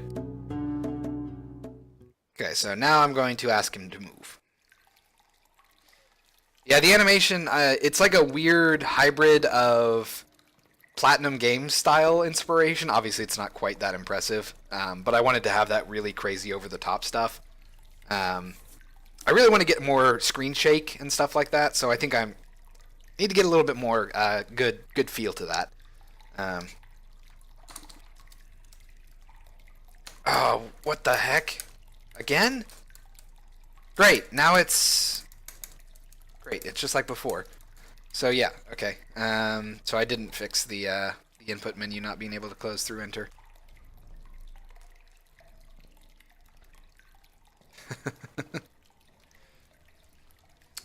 Climb. Alright, well, thanks for stopping by, Thomas. Get some sleep. Hopefully, a little bit of sleep and Netflix will help you relax. Okay, so it's going to be locked. We're going to say unlock with key. Open. Ah, so annoying. Okay. And let's go ahead and rotate. It's so hard not to close things with my enter key. I'm so sad. Okay, so... Oh, right.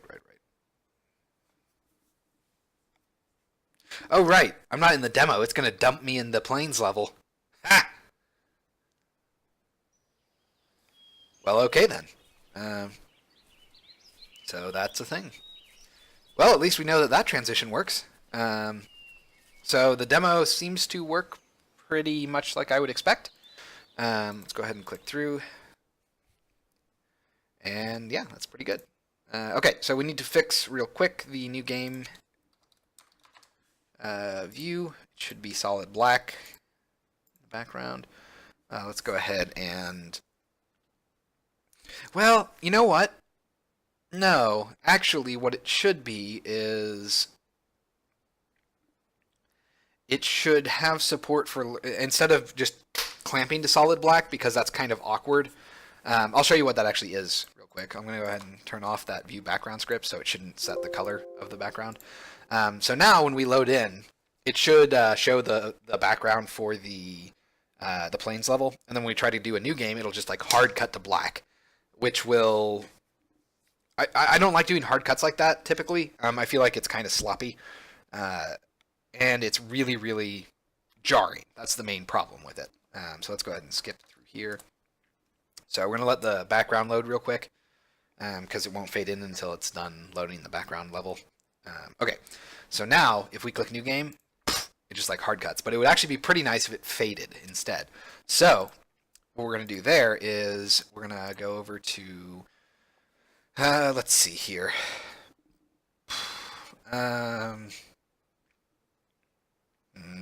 Actually, hold on.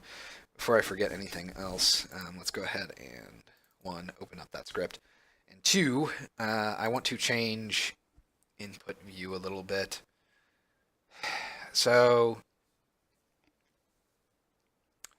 we do have a problem with input view where I can't close it by hitting enter, apparently, whenever it's empty. And that is not great. So what I want to do is, I guess, change this behavior a little bit so we can say, is this public? No, this is protected, I believe. So maybe what I want to do is, let's go to the text quest game view. Definition.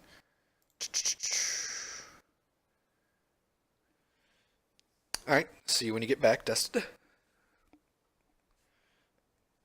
Okay, so we want to change, well, we don't want to change this to public. We want to have a public getter for it. So I'm going to go ahead and say public bool is listening for submit. And we'll just say get return is listening for submit. Okay. And what I want to do here is set, well, will that make any difference now that I think about it? I'm not convinced that it will, which is kind of annoying. Dang it.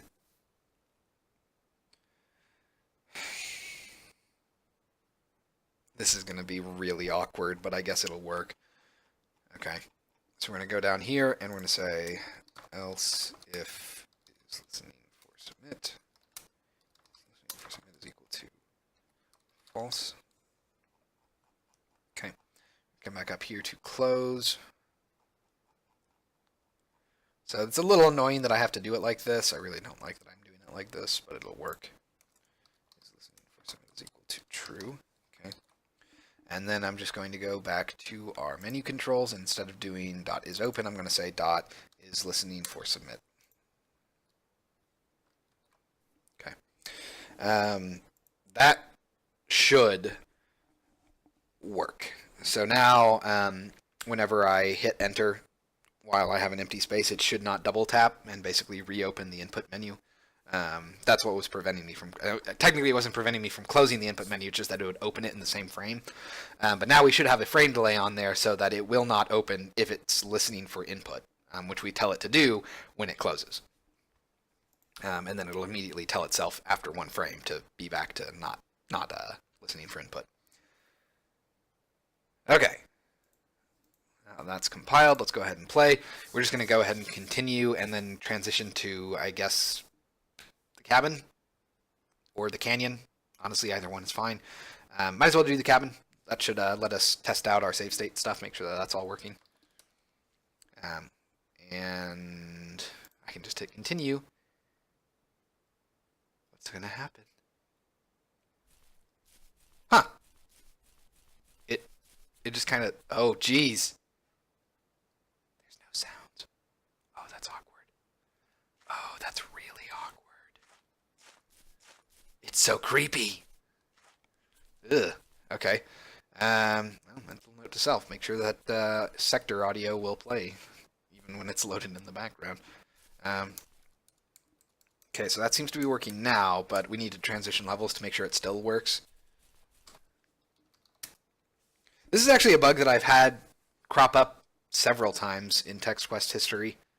And it's always a different cause, but the result is always the same, which is like double tapping, essentially. In the past, it was for the escape menu, but now I think we've got it. Okay. Okay, that all seems to work. God, there's like no audio.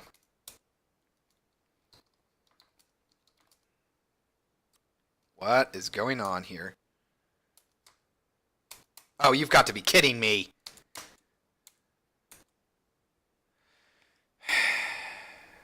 No freaking way. It's not interacting. So if I hit enter here, it should interact with the door, but it's not. Freaking, what the heck? Okay. So that is something that needs to change. So we have a little bit of an issue there. Let's go ahead and quit. And I will also...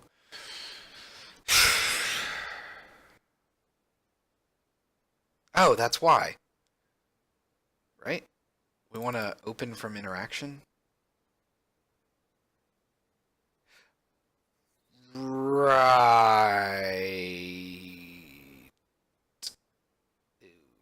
Okay, that's not great.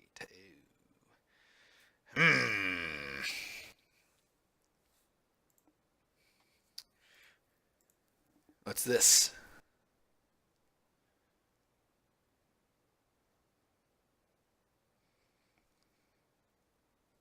There is a...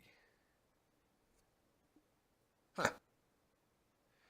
Allows your viewers to fight monsters, earn loot, and level up their characters. Watch your channel grow as viewers work to build it together, unlocking raids. Huh. Interesting.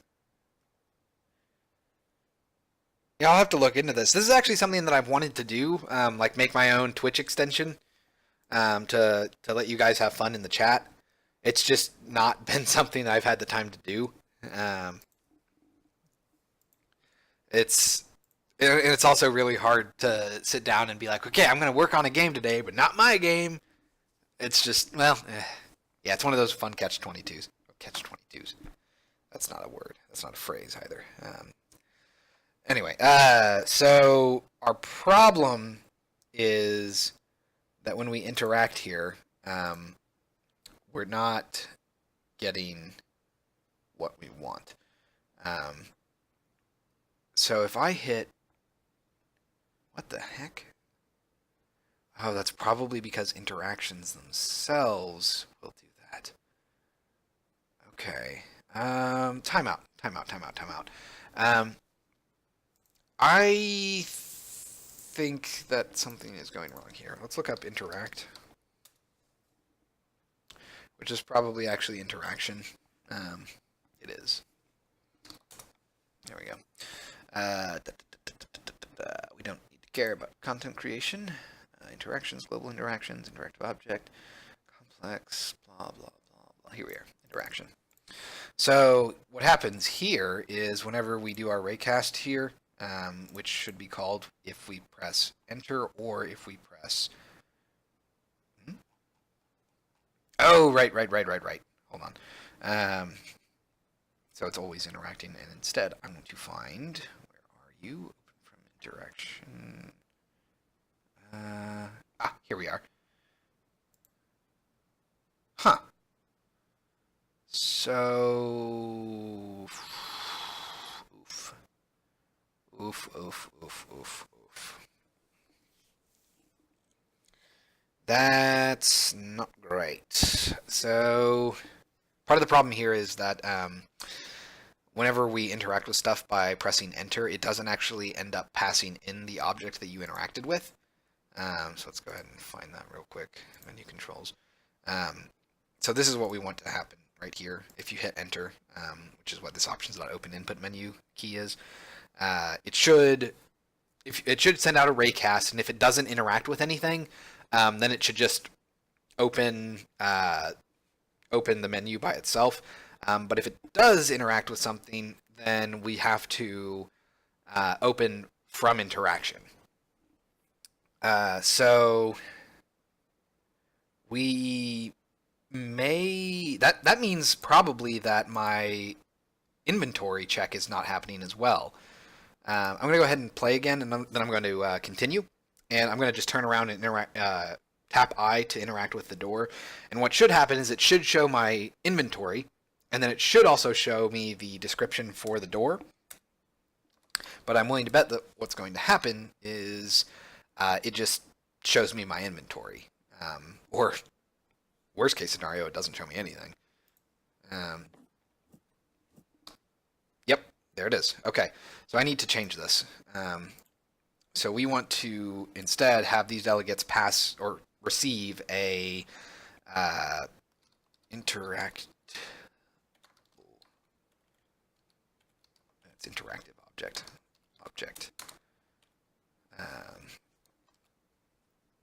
Okay, and I need to pass that in for all of them. And then for this interact, I'm going to come up here. It's going to take an interactive object callback. Okay, and then it's going to pass in. Ooh, right.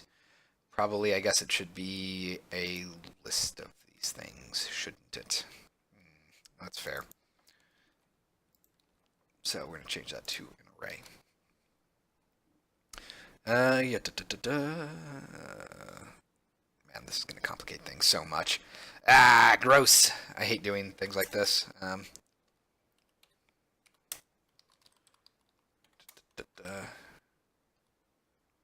What on earth is happening here? Oh, right.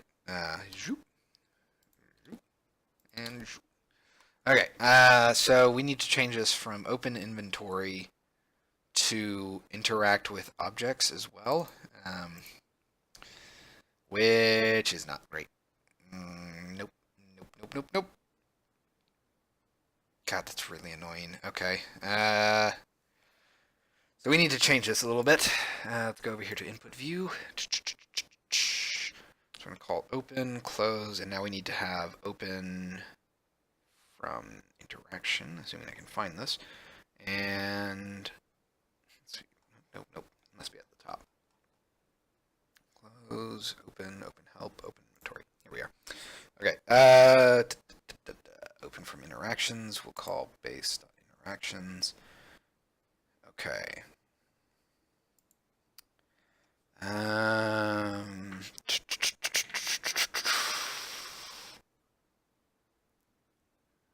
Geez, that's kind of awkward, but I think I know what we want to do here. I'm actually going to do something a little unorthodox. I'm going to commit my stuff in the middle of a dev stream. I almost never do that. I usually only commit after the dev stream's over.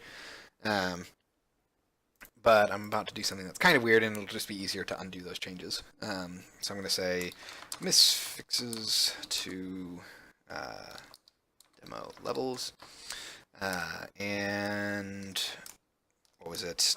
Data ID value drawer now uses a foldout. Okay. Let's go ahead and I guess I should say music trigger now uses an array of criteria to check if the trigger can play music. Terrible description, but it works. Okay. So we're going to let that commit real quick. 2.6 megabytes. I guess I did edit some scenes. Kind of makes sense. And while that's happening, I'm going to take a drink. Although, Scorpio, since you posted an extension, are there any other extensions that people would like me to add to the stream? To either make things more fun for you or to make things easier for me, I guess, if you know of some. Okay, so we're going to want to change open from interaction here. Well, no, it's not really that we want to change that. Instead, we want to pass in this information to open inventory and to... that's probably actually the only thing I need. Oh, and I guess open help probably too. Where am I calling this? Okay, so we pass in IO. So this is actually pretty good for me. Where are you? Is that really the only two that I cared about? Ah, here we are. IO. Okay. And we can just change this to be one line again. backspace, hit this. Let's go back to interaction. I'm sorry, not interaction. Let's go back to this. And what we want to do here is essentially call open from interaction with that. So instead of calling open, we're going to call open from interaction and then interaction info. Okay. Paste that. And we should be good, I think. Cool. So let's go ahead and let that compile. So what should happen now is when we interact with stuff by pressing the enter key or by pressing the help key or the inventory key, it should do their base functions in addition to doing, in addition to interacting with the objects that you were looking at. Because it's very important that you actually always interact with the objects in front of you. Otherwise, it'll be kind of weird if you press enter, you don't interact with the door in front of you, and then you try to do something to the door, and it's like, well, you're not interacting with the door. Okay. Why are you... Oh, right. That's kind of important. I really don't want to do a null check here. But I probably will. Okay, that just means that I need to go over to input view and then in open from interaction, I just need to wrap this stuff in and if interaction info does not equal null. Actually, no, that's fine. Okay. We'll let that go. That should fix that issue. Oh, we still got more. Because I did something apparently stupid. What? What? Oh, right, this should be open from interaction. There we go. Ta-da!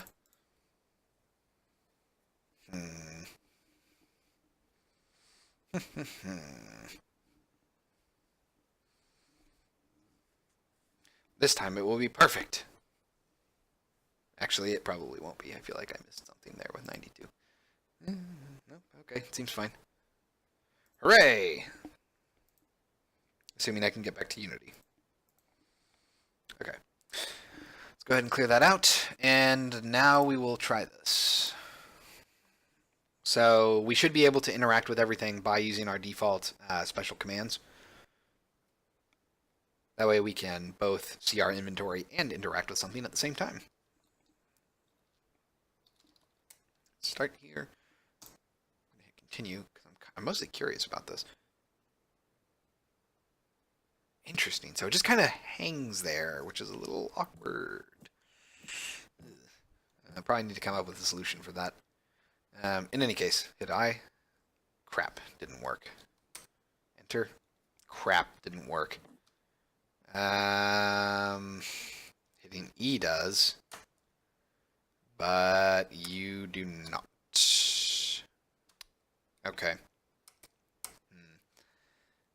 I am a little concerned about that. Let's go ahead and go to this interact. Check to make sure that it's doing what I would expect. Interaction list, callback. Okay, so in this case, it should call open input menu. Let's go to open from interaction. Go to definition. And that just calls our base.open. And if interaction info does not equal null, then we should get stuff. But it doesn't seem to do that. Okay, interesting. I want to test something real quick. Let's see. Well, while that's playing. What is this one?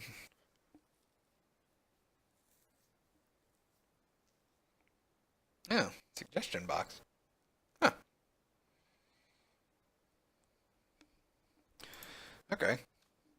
Yeah, that could be pretty nice. Let's go over to continue. Okay.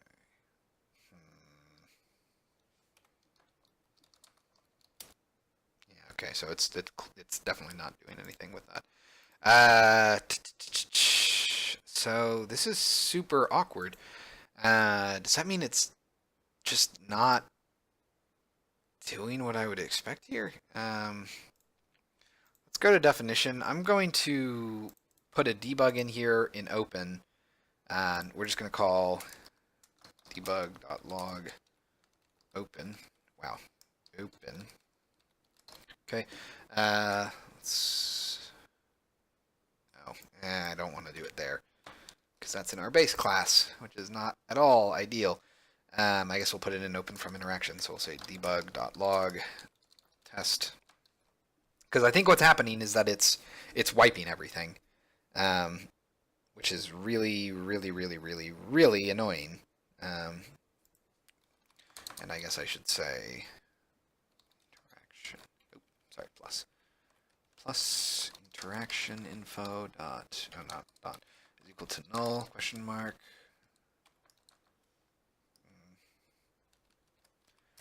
Not null and null. And actually, this is going to be our length, so interaction info.length. Okay. Yes, I know. Oh, crap. Dot toString. There we go. That's our problem. It was returning two different types. I think that's all we're going to need. Yes, I want to say. Okay, let's see what that does. I have to assume that it's somehow opening multiple times, which is conceivable. Weird, but conceivable.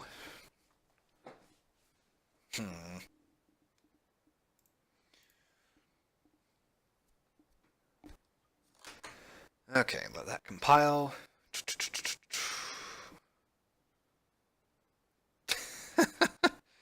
Throwing tomatoes. That's pretty funny. I'm kind of surprised that someone hasn't made like a Rocky Horror style thing. Actually, now that I think about it, for those who don't know, it's a long-standing tradition for people to go to screenings of the Rocky Horror Picture Show and throw things like toast. I want to say plastic Tupperware. No, not Tupperware, just plastic utensils. Trading cards, well, playing cards, and I think there's one more thing, but I forget what it's called, or what it was. And then of course, dressing in drag and whatnot. I'm surprised. I'd be surprised if there wasn't already something like that. That's pretty good though. I like the tomato one and the suggestion box. Those are both really cool. Okay, so let's go ahead and skip through here. And we want to hit. It's super weird hitting continue and having it lag like that. I don't like that. Okay, so it's getting passed in null. Interesting. So let's see, input view here, menu controls 75. So let's take a look at menu controls 75. So it doesn't think it's hitting something? Interesting. Or it thinks that whatever is closest is not in the correct layer. Okay. Well, let's go ahead and go to Hero. This should have our menu controls on here. Ah, that would be why. Okay then. Very, very simple. Let's go ahead and stop playing. That has me concerned that all the work we just did was kind of pointless. That's really annoying. Let's go to the hero real quick. We'll just say player. Wrong thing. Prefabs. I have too many things open. I cannot find everything. Prefabs, here we are. Player, hero. So that would explain things. This needs to be our interactive layer, not our default layer. And you also need to be our interactive layer. Cool. So let's see if that works.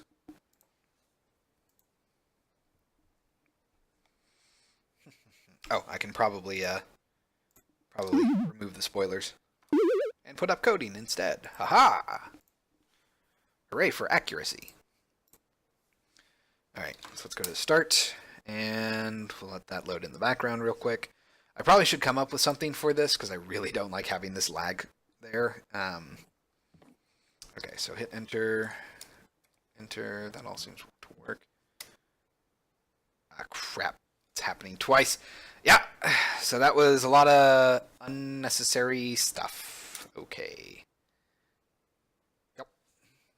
Yep. Cool. So let's go ahead and change those back. So I suppose that would probably mean I want to undo, let's see. That's menu controls and input view. Let's see, menu controls. So I don't think I want to actually pass in hit info anymore. Let's go ahead and get that gone. Get rid of you, and we're going to make this not take anything for its callback. Alright, we're going to go back down here, get rid of these, and we'll just let these be the way they used to be. And that should fix the issue.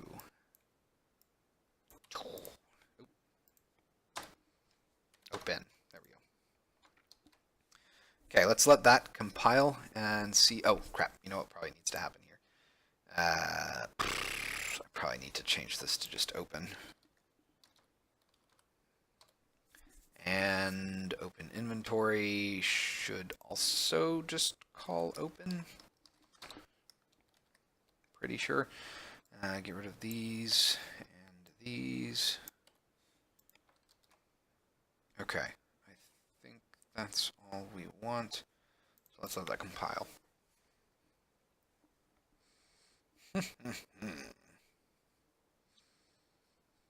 So it seems like everything in the demo is actually in a pretty good spot.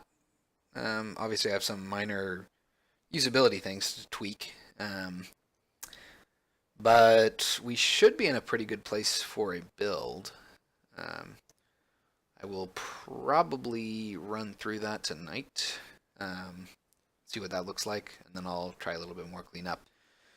I really wish that I had done a better job of keeping tabs on performance in the past, because it would be really nice to be able to show comparisons to the current version of the build, because I know that there's I have made pretty significant performance improvements, and then I get a lot of performance improvements just by virtue of being on Unity 2017.3. The last build that I think I made was in 2017, maybe 0.2, but more likely 0.1. So let's go ahead and test this out. Okay, so E works, I works, and Enter works now. Okay, fun. I guess that was just a weird order issue. Okay, so I can examine door. Old sturdy wood. Whoever made it clearly knew what they were doing. It's possible we could break it. I have a trailing quotation mark. Never a good thing. Okay, what else do we have? Eat door. Aw. Okay, what else do we need to do? Okay, no, that makes sense. I was going to say, like, should it be doing that? And the answer is yes, because I didn't save after I transitioned from there. So, let's see. Let's pull up my notes real quick. Plural names are not being considered. Oh, right. Let's take a look at that. So we want to go to, first up, get rid of all of this. And get rid of you. Okay. I probably don't ever need this to be like that anymore, so I can go ahead and pass that in. Cool. I'm also going to go ahead and convert this to a for each. Well, actually, you know what I think I can do is I can just do this. Interaction info of I.start not start coroutine. Start interaction. I don't see any reason why I can't do that in a separate loop. well, in the same loop. So we'll go ahead and keep that in there, commented out for now, just in case that breaks something. Okay. So I probably should actually do what I set out to do, which is go to definition here, and let's figure out why our plural names are not being checked. Plural names dot convert all pn dot to lower contains. Geez, you know what? Honestly, I think it'll just be easier if I do this. For int I equals 0, I is less than plural names dot, dot count I plus plus. We're just going to say if plural names of I dot equals plural name, and then we'll say system dot string comparison dot, I think we want invariant culture ignore case. We will return true. That's pretty much it. Otherwise, we're going to return false. Okay. Now the question is it being used anywhere? So let's go to final references.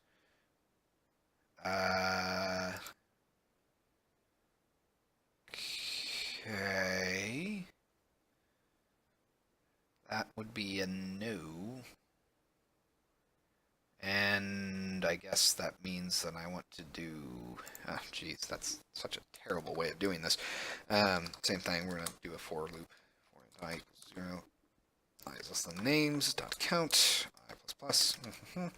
If names of I dot equals name, and comma, system dot string comparison dot invariant culture, ignore case. Then we will return true. Okay, and finally we will return false. And I suppose the thing we would want to do after checking for this name is say, I guess we would just actually return check plurals, wouldn't we? Check plurals. Name. Okay, so let's take a look at that. Make sure that everything still functions. My assumption there is that it's just not doing that properly. Yeah, let's go ahead and check that.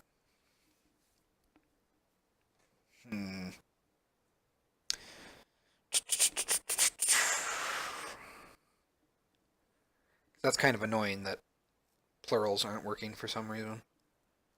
Don't really know why that would be a thing. Okay. Shazam. Abracadabra. Aha, that one worked. Alright, once we get this working, I think we only have one more thing, which is going to be the new game background. That one won't be too hard to do. We'll probably just add functionality to it, essentially, to allow it to on-enable lerp itself to a certain color. Because that's kind of what I would want it to do. Let's hit continue, and so we want to, I guess, say examine staff.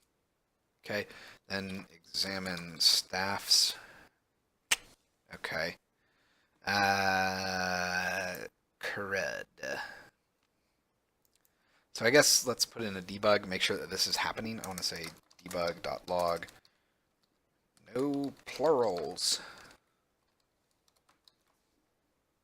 Okay.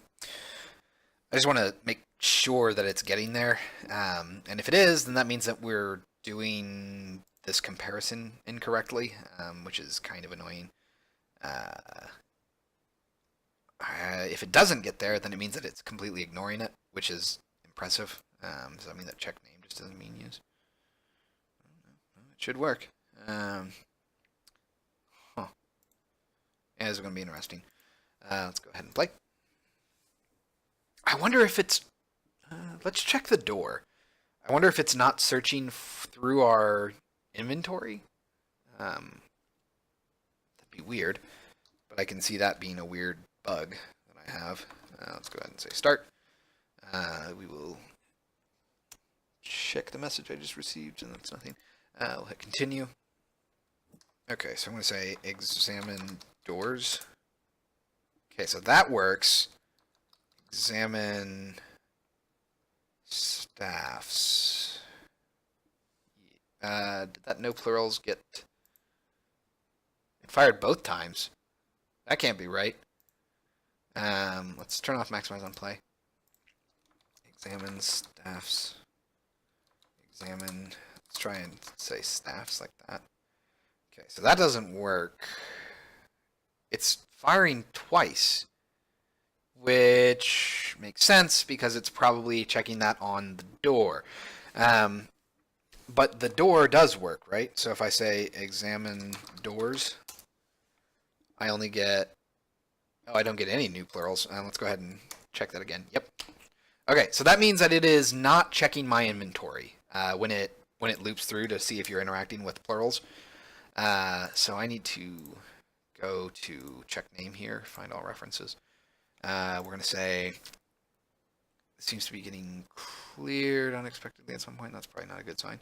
Interacting objects.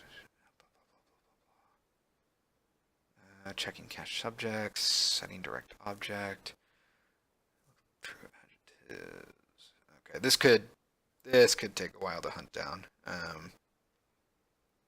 My assumption here is, let's go to check name again. Find all references. So there should be, check name. Okay. In interacting objects. So we should loop through all of our interacting objects. And if that is nothing, then we should go on to global interactions, which is fine. And if it's not empty. Okay, here we are. Wait, have I been looking for the indirect object when I should be looking for the... Well, no, that's that. Okay, so let's try this again. Send as direct object. I'll go to finish. Here we are. Find item. This must not be finding the item. Let's go to definition. I'm going to check this out. So let's see. Oh, well, yeah, right here. That's the problem. We should just change that to say dot check name. And then we're going to pass in just name. And that. Okay, so let's let that compile and see if that does what I expect it to. I think that'll be fine. I need to also do it there. Let's go ahead and grab this. I'm going to change that to this. Okay. I think that's good. So let's let that compile.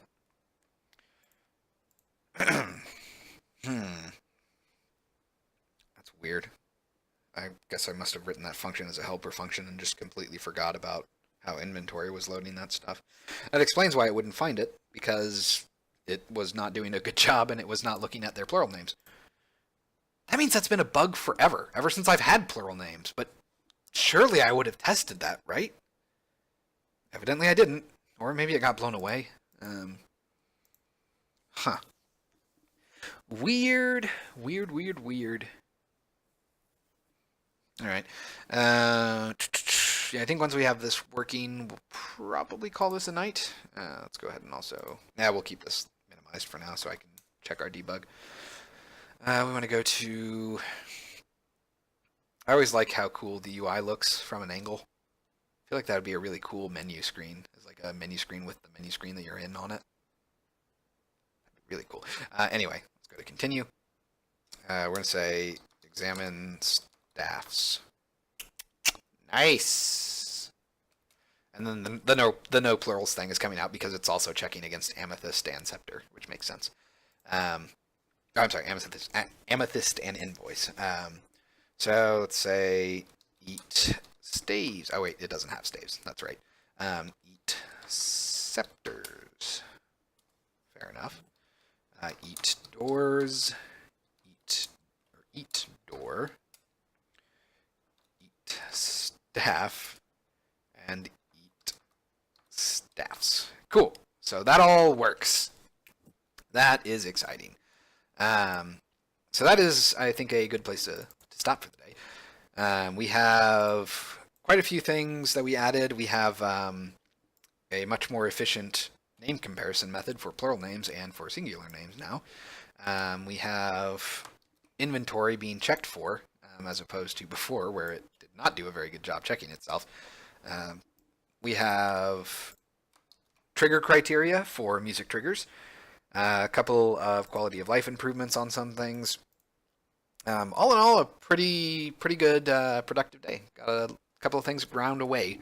And we know that the demo functions. I'm sure that there's probably one or two bugs in there somewhere. But it's stable enough that I'm comfortable making builds. Still just comparing strings. For things like names, pretty much. If we go to... God, I really need to get rid of all of these link calls. So what I was doing is I was doing a crazy thing where I was basically looping through the list of names, converting them all to their lower variants, and then doing direct comparisons. But I have since learned, after I wrote that a long time ago, I've since learned that I don't really need to convert them to their lower comparisons, which is great because that was probably generating tons of garbage. And instead, I can just do a invariant comparison. I'm trying to find where that was. Right here. And we want to go to... Seriously? Where did... here we are. Check name, go to definition. So we're just comparing the string that was passed in, so the name that you typed in, so like staff or staves. Then it will go through, loop through all of the object's names and say, does this name equal your name? And if so, then it'll say, yes, that's me. You want to use me when you're using interactions. And then, of course, it'll say, if it goes through all of the names, doesn't find that name, it's going to check its plural names. So you can do stuff like staffs and staves for staff. And it'll still know what you're talking about. And now we're doing invariant comparisons on all those, so it should be a lot cheaper and less frustrating to work with. Convert it to lowercase and use the hashes of the string. Would that be faster, though? Well, it might be faster, but would it be better? Because that means that we would be generating new strings every time we compared them. So, because we would have to convert them to lowercase, which is what I was doing before. I was doing like plural name dot to lower, and then I was comparing that to the existing plural names and converting those to lower. So that was generating 2 new strings every comparison that needed to be made. So I think it's better to just, instead of doing that, to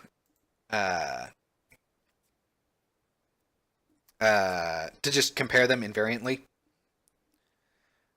I was wondering that sound. I was like, I don't know why that was there. You've redeemed Inquire, I guess. Just messed up. How so? Did you not mean to do Inquire?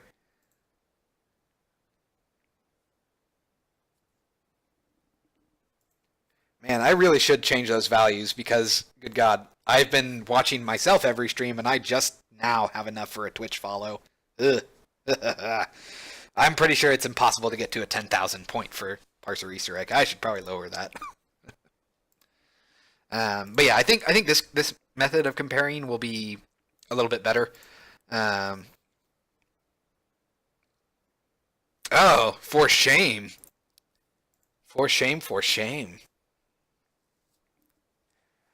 It has only my name in it. Oh. I was wondering about that. Because it does just say your name. That's pretty funny. Well, I wonder if I can actually... I don't know if there's a way for me to manually, like, give people points. I feel like there should be, but there's probably not. Yep, I do not see that, so I'm not sure I can. Oh, I can refund it. Cool. There you go. It's refunded to you. Let me know if that doesn't go through. because I've never done that before, so I'm hoping that it works. Uh, anyway, so yeah, we're doing basic string comparisons because at the end of the day, we are doing a parser-based game, and I can't really get around string comparisons. Uh, yeah, I could try to do hash comparisons, but that would be that would kind of be tough because we have to parse that stuff anyway. Store hashes as a string to compare to and not creating the hashes every comparison except for the input. Yeah, probably would be better. I'm actually kind of curious to know what gains that will give me. Mostly because I want to know what that's going to look like from a profiling standpoint. So I'm going to actually make a to-do there. Convert names and plural name strings to int hashes. Then compare them to hash for the plural name. Because I'm a little concerned, because keep in mind that this plural name that's coming in, that's going to be generated every single time, so we'd have to generate that every single time, and I mean, there's no way around that, so that's understandable. But it does mean that we would also have to run the extra overhead of parsing all of that into a integer to get its hash, and that would probably work. It would just be a little bit of more upfront cost for every object that spawned in. Then again, there's no reason why I couldn't actually pre-optimize that. Pre-optimize, that's a terrible phrase. Optimize that by generating those hashes at editor time instead of runtime. That would probably be fine. Although that would get kind of complicated.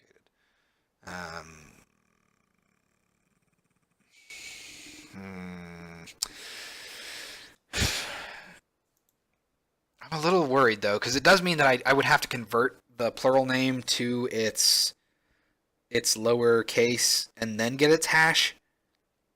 And I don't know if I want to do that, because that would mean I would have for every name or every name that I put in there, it would have to create 2 strings instead of 1. But I will actually run that experiment because I'm kind of curious to know which is faster.